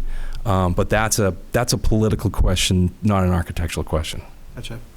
And I guess the other thing that was rolling around in the back of my head, comparing, in addition to Troy School and closing Fitzwilliam versus in addition to the Fitzwilliam School and closing Troy, was that looked at? No. If you look at the shape of Emerson, Mm-hmm. I wouldn't know how to do it. Troy lends itself for doing that. Emerson would be very difficult to do a decent addition to without doing some surgery to take out parts of it. And then the site even, there's a lot of land, but that's in the back of it, not on the sides or in the front. And I think that lastly, if you look at the maps, the distances, Troy is a little bit more central than Fitzwilliam. And so, in terms of trying to recognize those travel distances. And again, lastly, another item I didn't even mention in the life cycle cost analysis, I included busing. The last You included busing. busing. The last meeting I was at, Janelle, what's the cost of busing for the district? 1.2, 1.5? That's a lot of money. And so when you think about busing, if you increase your busing, if you've got putting a new school halfway between two communities does not make it more convenient for everybody. It makes it more inconvenient for everybody. But if you you locate that school in the denser part of town, you have the ability of some of the students to be able to walk and for parents to be able to get there. When you look at the demographic layout, the only area that's very dense is downtown Troy. Fitzwilliam is less dense. Richmond is much less dense. So to try to lessen your busing costs, and with 1.2 million in busing, it's a significant number. Troy seems to be the location that would be the best in terms of catching those students. Thank you. Rob? I'd like to commend Kyle, because I sat in on a lot of those meetings, and the amount of work and the depth of work and detail that he was able to capture, get into, analyze, and make sense to people like me who aren't that bright is really remarkable. And remember, our committee, prior to hiring Kyle, was engaged in this work, and we didn't even know where to start. And Kyle, thank you for making sense of it and doing a really good job. What I guess I would say, and I would defer to you as the chair of the committee, is you heard Kyle, you asked Kyle point blank what his is, option is his preference. The committee was able to summarize it. The committee as a group, did we get down to 3? We got down to 3, and so what I guess I'm saying is, Kyle did a very, very successful job of navigating the landmines and not getting into the political mess and really keeping it at a data-driven study. I think it's our job now to take the options that we've dwindled it down to and kind of move the needle forward from there. So thank you, Kyle. Oh, thank you. I think, what's important about all that is, I don't expect everybody that reads these reports to understand every little bit that's in there, but I want people to have some confidence that what's in the report is accurate. So, thank you. Thank you very much, Kyle. Thank you.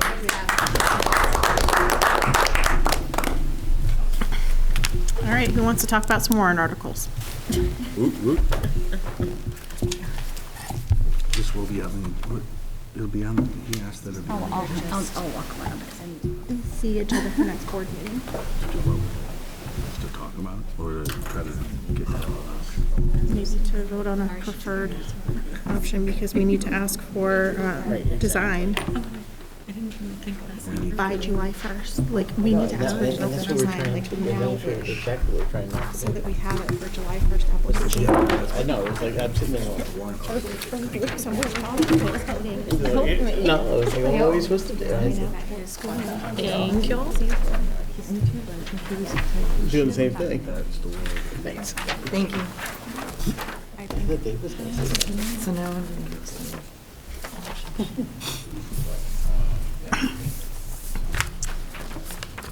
All right, we've got our warrant articles here. This is a draft. We have typical warrant articles. Generally, warrant article 1 is the budget, it always is.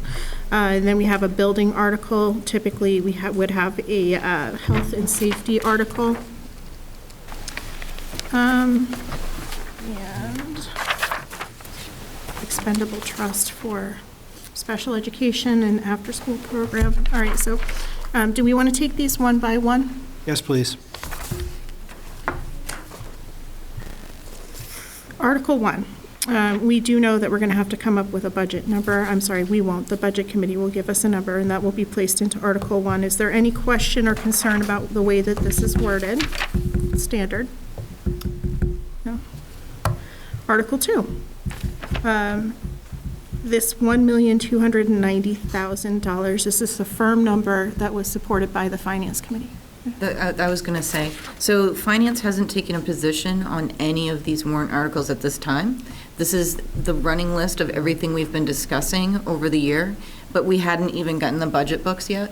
So Finance wanted to assess each article after we saw what the complete budget would be. But this is our running list as we work through that. Janelle?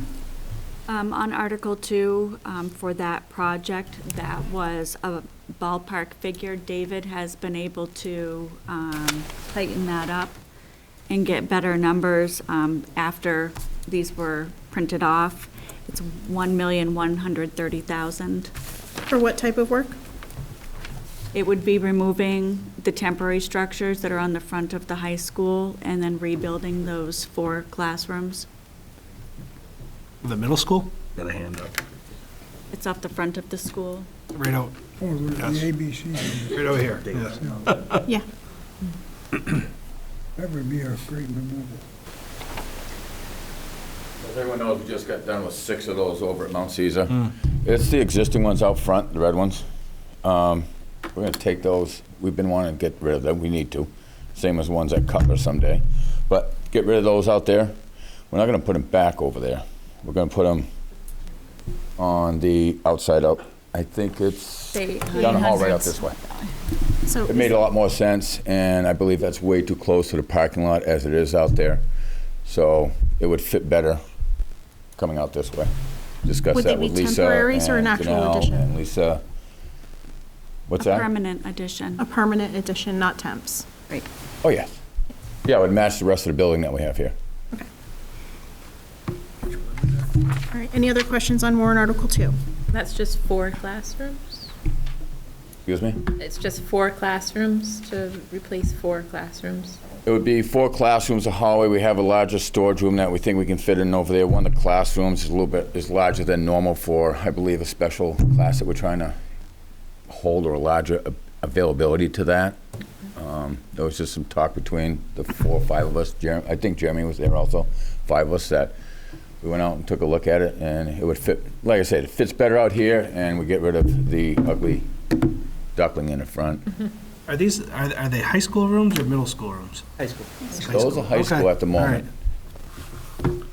Facilities has not taken a vote on that, is that correct? No committee's taken a vote on any of the warrant articles. This is just a running list of That number is everything. just, basically, it's up right now, that number, we reduced that slightly. So where finances was coming from is there was a lot of debate on if we're doing this study, putting money into the elementary schools obviously doesn't make sense.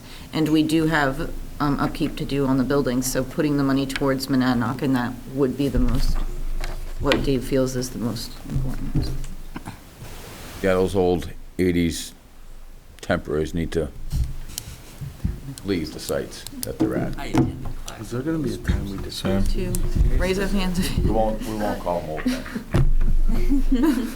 Rob, did you have a question? Is there gonna be a time that we, as a group, discuss these, or is this it right now? No. It's a draft. This is a draft, and we will be discussing them. We haven't even had a together meeting yet. All right, warrant Article 3, at this time, we're just trying to understand what they are, so we Okay, know. thank you. This is to have $300,000 for engineering and design work as a result of the feasibility study. Is $300,000 a good number? So this is a placeholder as well. We are waiting for the final results of the study and hopefully a selection by the committee and the board of which direction to go, because those fees would be based on the total amount of the project. Will we have money left over from the feasibility study itself that could be applied to this? No. Not close enough? And if a warrant article were to pass in March, could we still have this completed and get an application in by July? That was one of the reasons that we met with Amy Clark so early, why she came yesterday, is to have those conversations and to understand the level of detail required for submitting an application. And I believe we feel confident now that we would be able to do so. Okay. Any other questions about warrant Article 3 and its intent? I like the money might be most.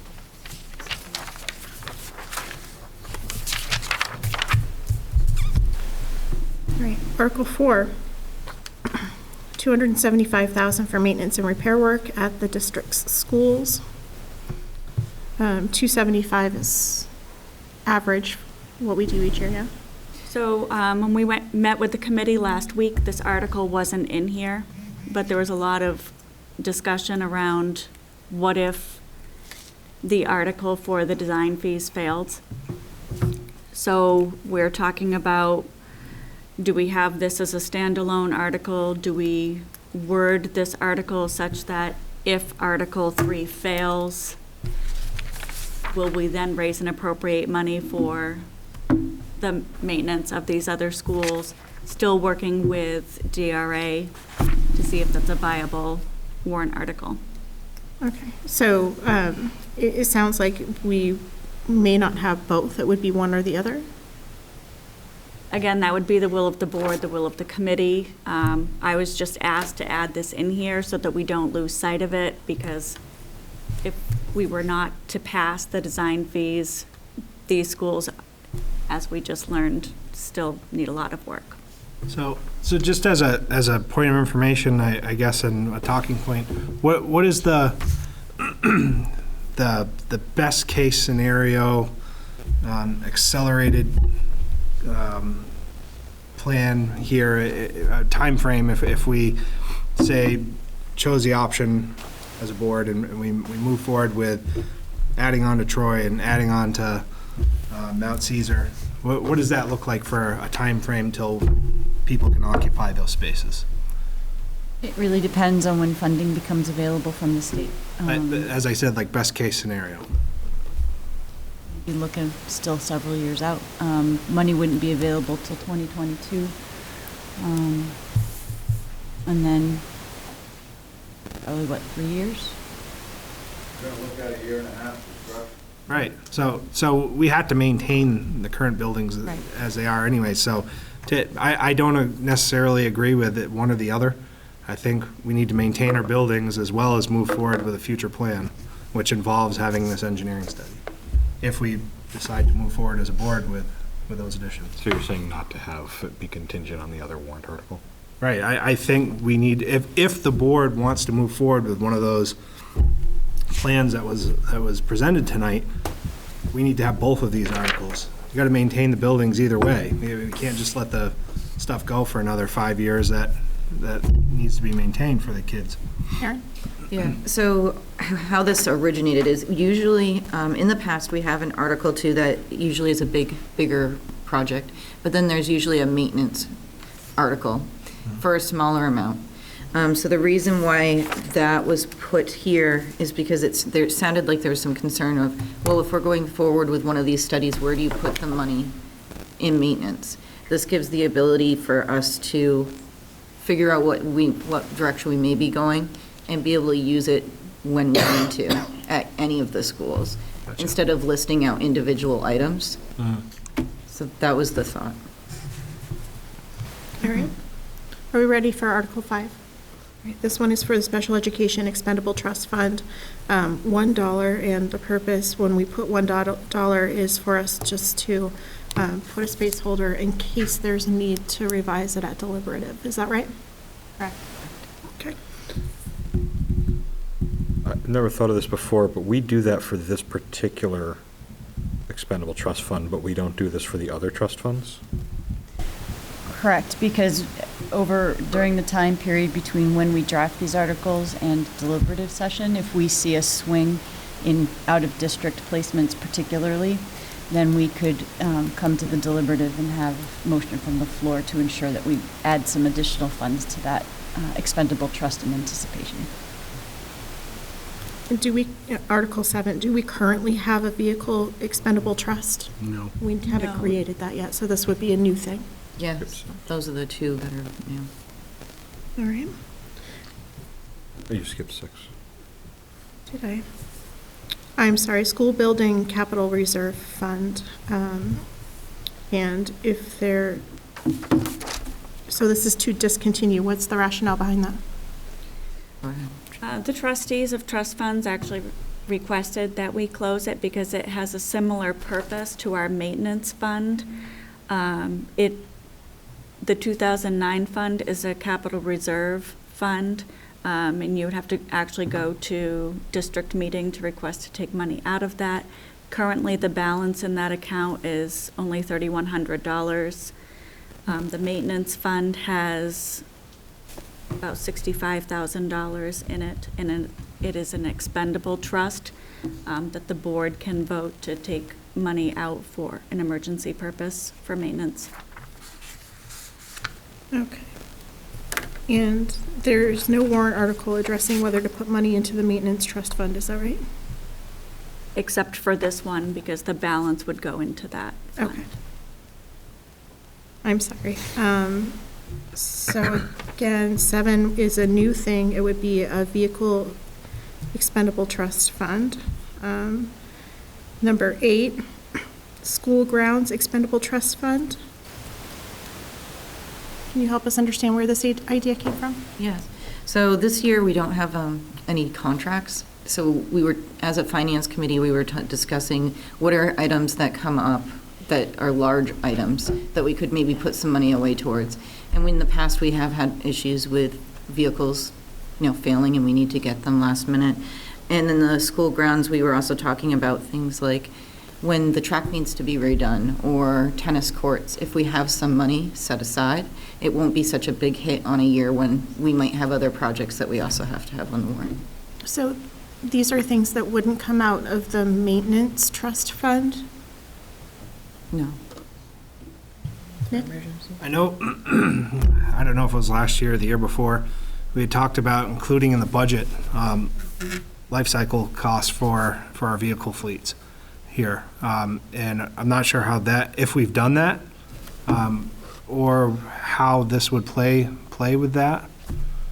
So that's Article 7. The proposal is to put $50,000 into the fund. Right, for the trust. I thought that's what we talked about. As opposed to actually establishing an aggressive line item in the budget. Right. For vehicle replacements, knowing that we have enough vehicles in our fleet now that we're just going to always be on a cycle. We are still working on that schedule. I know a lot of municipalities do that. Manufacturing sites like I work at do that with things like tow motors and forklifts and stuff. Right. Where you establish some sort of life cycle for your vehicle.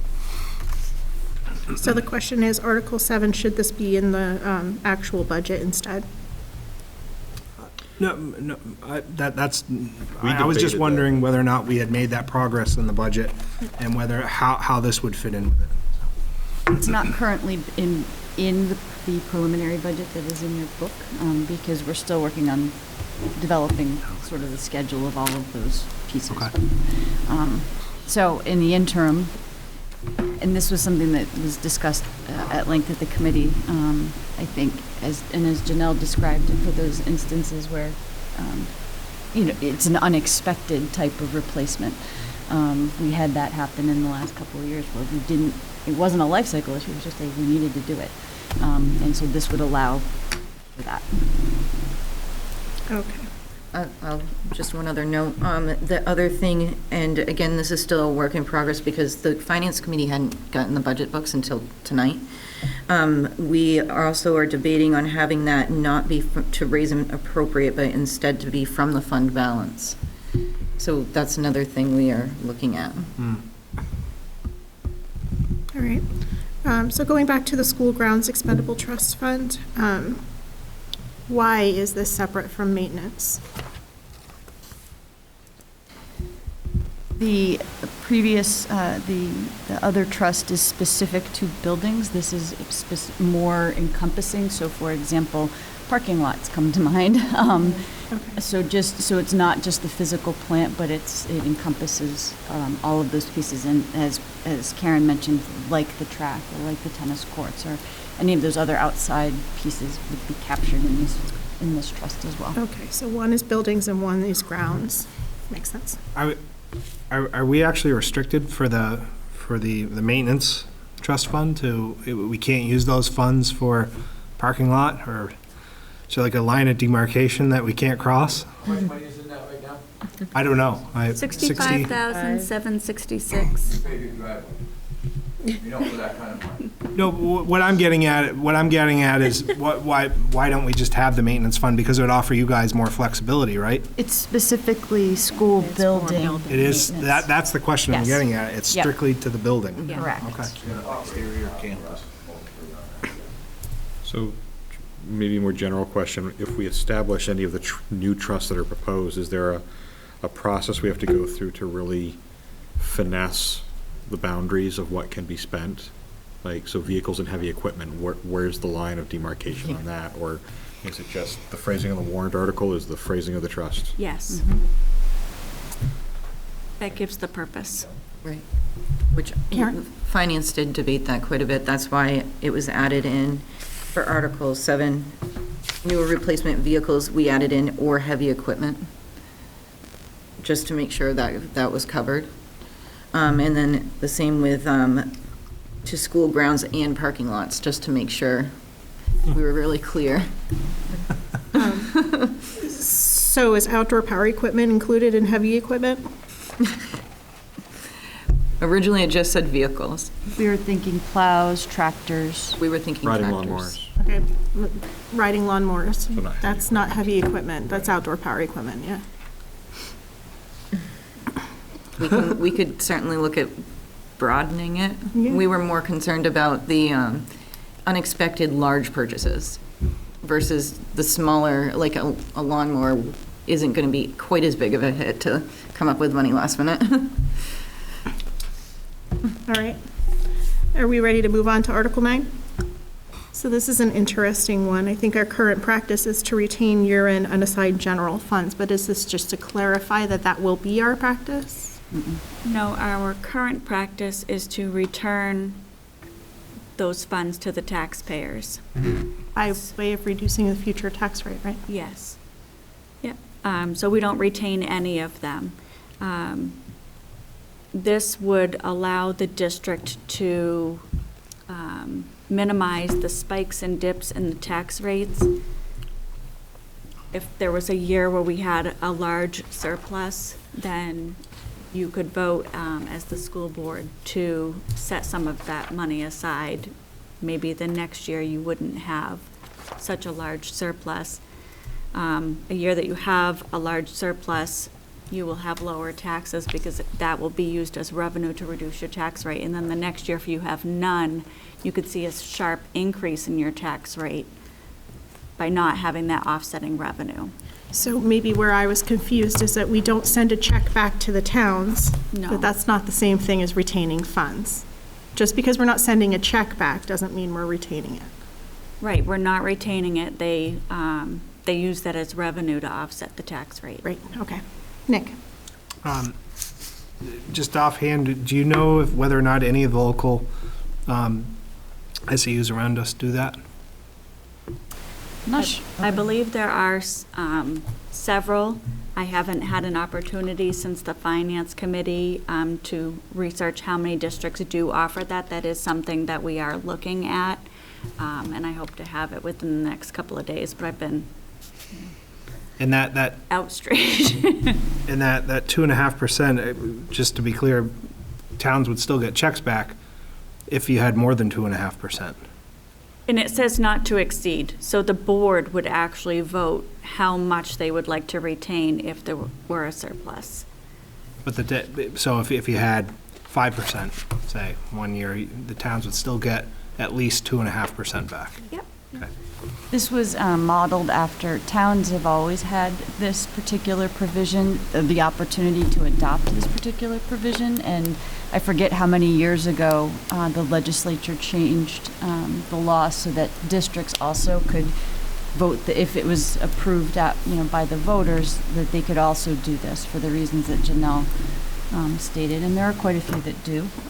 And this is separate, different from the end of the year, like we did this year, where we have a contract for painting, and so the board can still do that. In addition to this, this is strictly just that unallocated fund balance up to 2.5% for purposes to sort of stabilize the tax rate. And it is fairly new. I know that several districts are intending to put it on their warrants this year.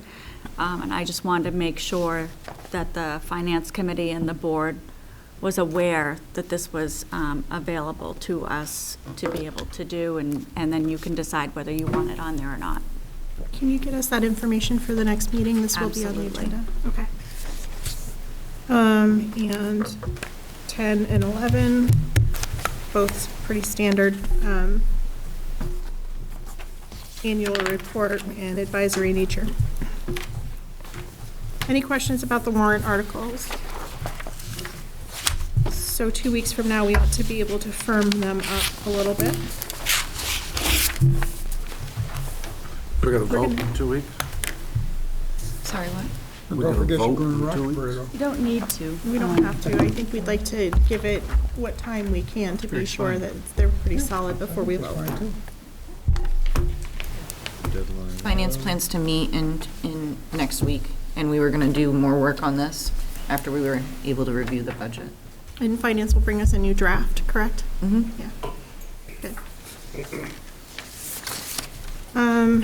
All right, I have under other, the Cheshire Career Center partnership, but I don't think it's necessary for us to address that. It fit more nicely into Lisa's report, so we just moved it up there. Under the consent agenda, November 5th, 2019 minutes, we do need to make an amendment to those minutes. Scott, can I have you propose the amendment?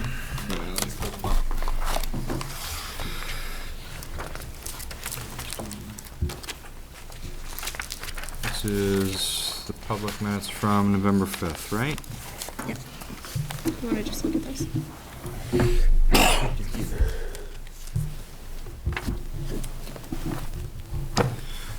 So,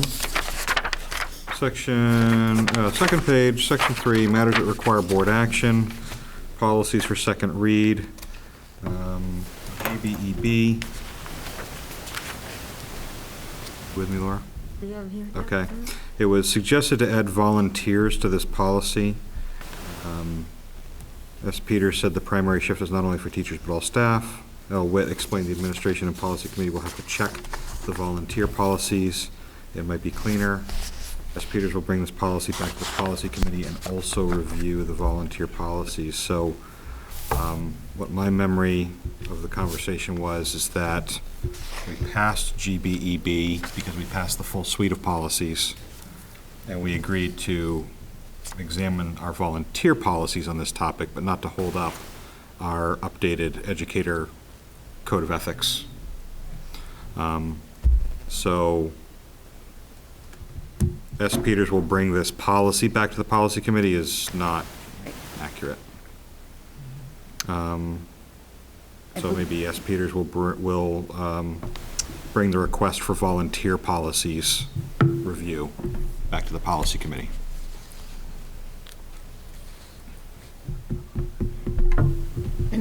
And it should state that the motion passed. It came up in confusion when Lillian went to post the updated policies and hesitated on that one, thinking we were Right. bringing that one back to the committee. So I need to add that one into Wynn's motion on the bottom. Yeah, I don't believe there was a motion to take it back, the volunteer policy. It was just taken under advisement that the Right. policy committee would review the volunteer policies, and then the full suite of policies was passed. So the motion's correct. But, Well, it's not but written. Laura needs to add GBEB Yes. into the list. Right, yeah. Can you make a motion to accept as amended? So move. Is there a second to that? Any other discussion on the minutes? All right, all in favor? Aye. Opposed? Any abstentions? Abstain. So I see Kristen and Karen.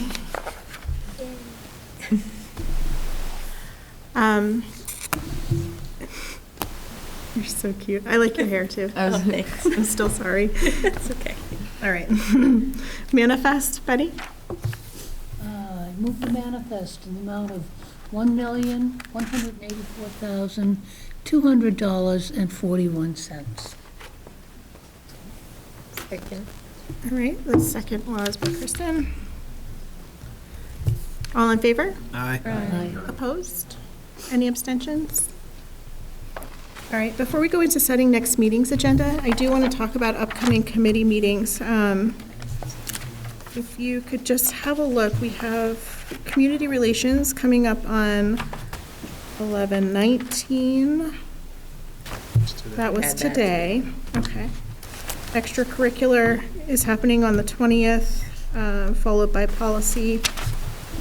And Budget Committee comes right on the heels of that.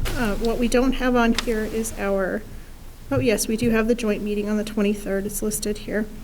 And newly set is the Finance and Facilities meeting. I just want to talk about the timing of that one because I understand it's set for the Tuesday evening before vacation, and we do generally consider that Tuesday evening to be a part of the vacation. So Betty, yeah? Did we do the non-public minutes? So we can go back and do those, I'm sorry. Okay. Yeah, we will. I just wanted to know, it's not facilities at this time, it's just finance. And the reason why is because of the work with the warrant articles, and we just got the budget books. Okay. So it's my understanding that everybody on finance is on board with doing that on the Tuesday, which ties into vacation. We usually like to have administration enjoy their vacation, which, as I said, starts at the end of the school day. We did talk about it, and I was in agreement with Karen that it would be good to review the warrant articles after they'd been presented to the board and have time to give it more. Okay. I just want to make sure everybody's on board because it is a little bit of a departure from what we generally try to do. The only person on the committee I haven't spoken to is Neil. He wasn't present at the last meeting. Okay. I will be unable to attend. And that's understood that Lisa can't make it. All right. We're going to jump back, I'm sorry, to the non-public minutes for November 5th. Skipped over those. If you guys would take a look, make a motion. Move the minutes as written. Motion from Scott, second from Betty. All in favor? Aye. Opposed? Any abstentions? Abstain. Kristen and Karen? Can we tie off on upcoming committee meetings? Yes. Sorry. What I was noticing, let me start with asking Kristen, do we have a December CRC meeting scheduled? ECC? Sorry, no, yeah, CRC. CRC. Well, I think you mean extracurricular, correct? No, I don't. No, you don't? Okay. Betty's the chair. December 17th? And that's, so our board meetings in December are the 3rd and the 17th? The reason I'm bringing this up is we have our policy that says that we would approve the warrant articles by tonight, last meeting in November, and that the warrant articles in plain English would be approved at the last meeting in December, which would be the 17th. Okay. So that puts the CRC in a pinch.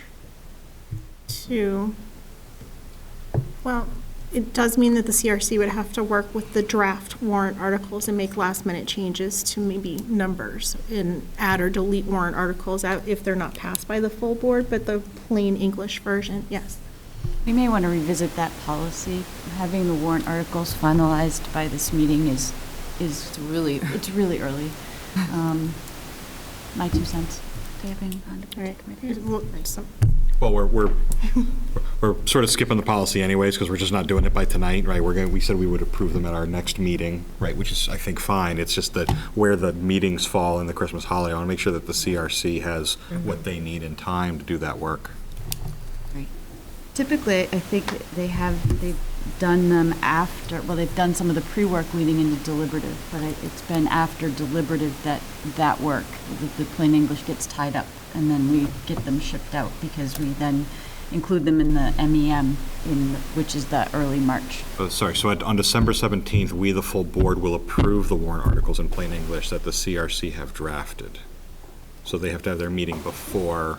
We usually wait until after the January hearing, because sometimes things change. Okay.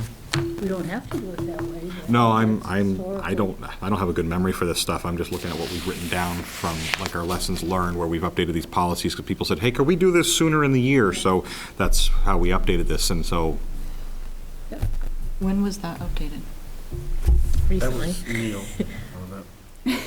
Well, partially. We last updated this in August, and I think we did another one in like right after the vote in the spring. As a lessons learned. I remember the plain English, we were very close to the deadline for the. Oh, yeah. That was a Sunday meeting, I think. Yes, we did meet on a Sunday. But I think that was in probably, when's the deadline for the? We try to have it drop it about a week before the vote, so whatever that Tuesday is in March. drops a week earlier, it's due a week before that. And part of why we pulled the policy back was because we had challenges with the weather last year. Oh, yeah. So we needed to February get when the it approvals in came. December, not wait till January, or we risk missing the meeting to do it. So I don't know if that changes anything for CRC as to when they want to meet, but So if the CRC does meet on December 17th, you can start to work out the plain English of the warrant articles. we just have to bring them that night for us to approve. But they don't necessarily have to be approved that evening either. Well, that's our policy as a board, that we approve. They don't go and work independently as a committee until after deliberative. Right, so the warrant articles themselves would be approved. Next meeting. Right. And the plain English would be approved 2 weeks later.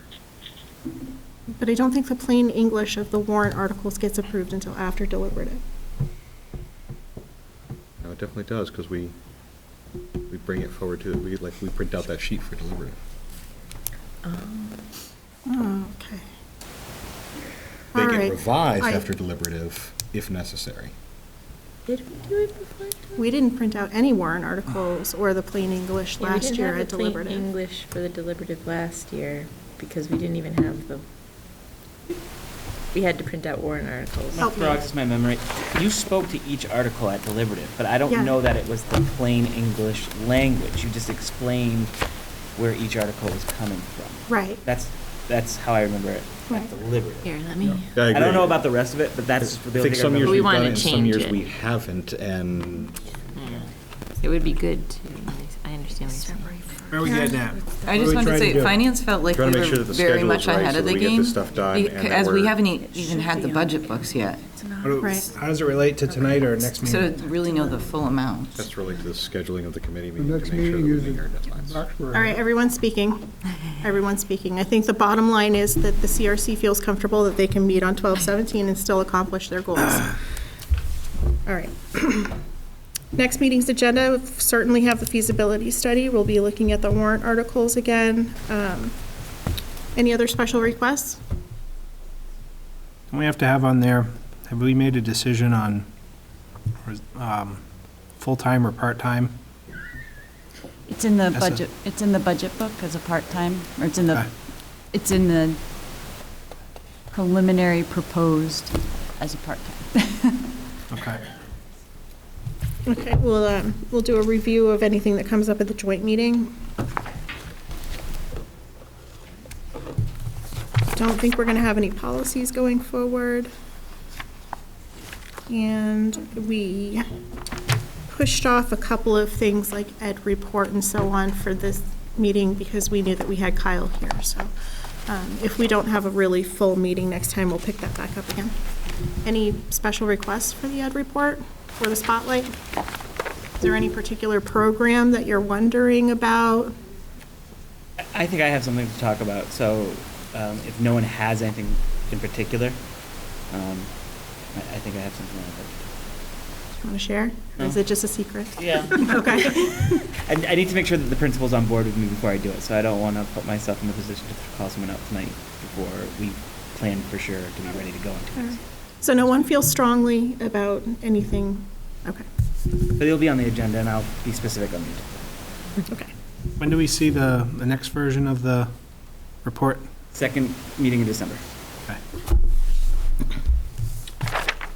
And yes, you will definitely have it the second meeting in December. We're on track. All right. We'll probably have to talk more about the Cheshire Career Center partnership. We may have an update.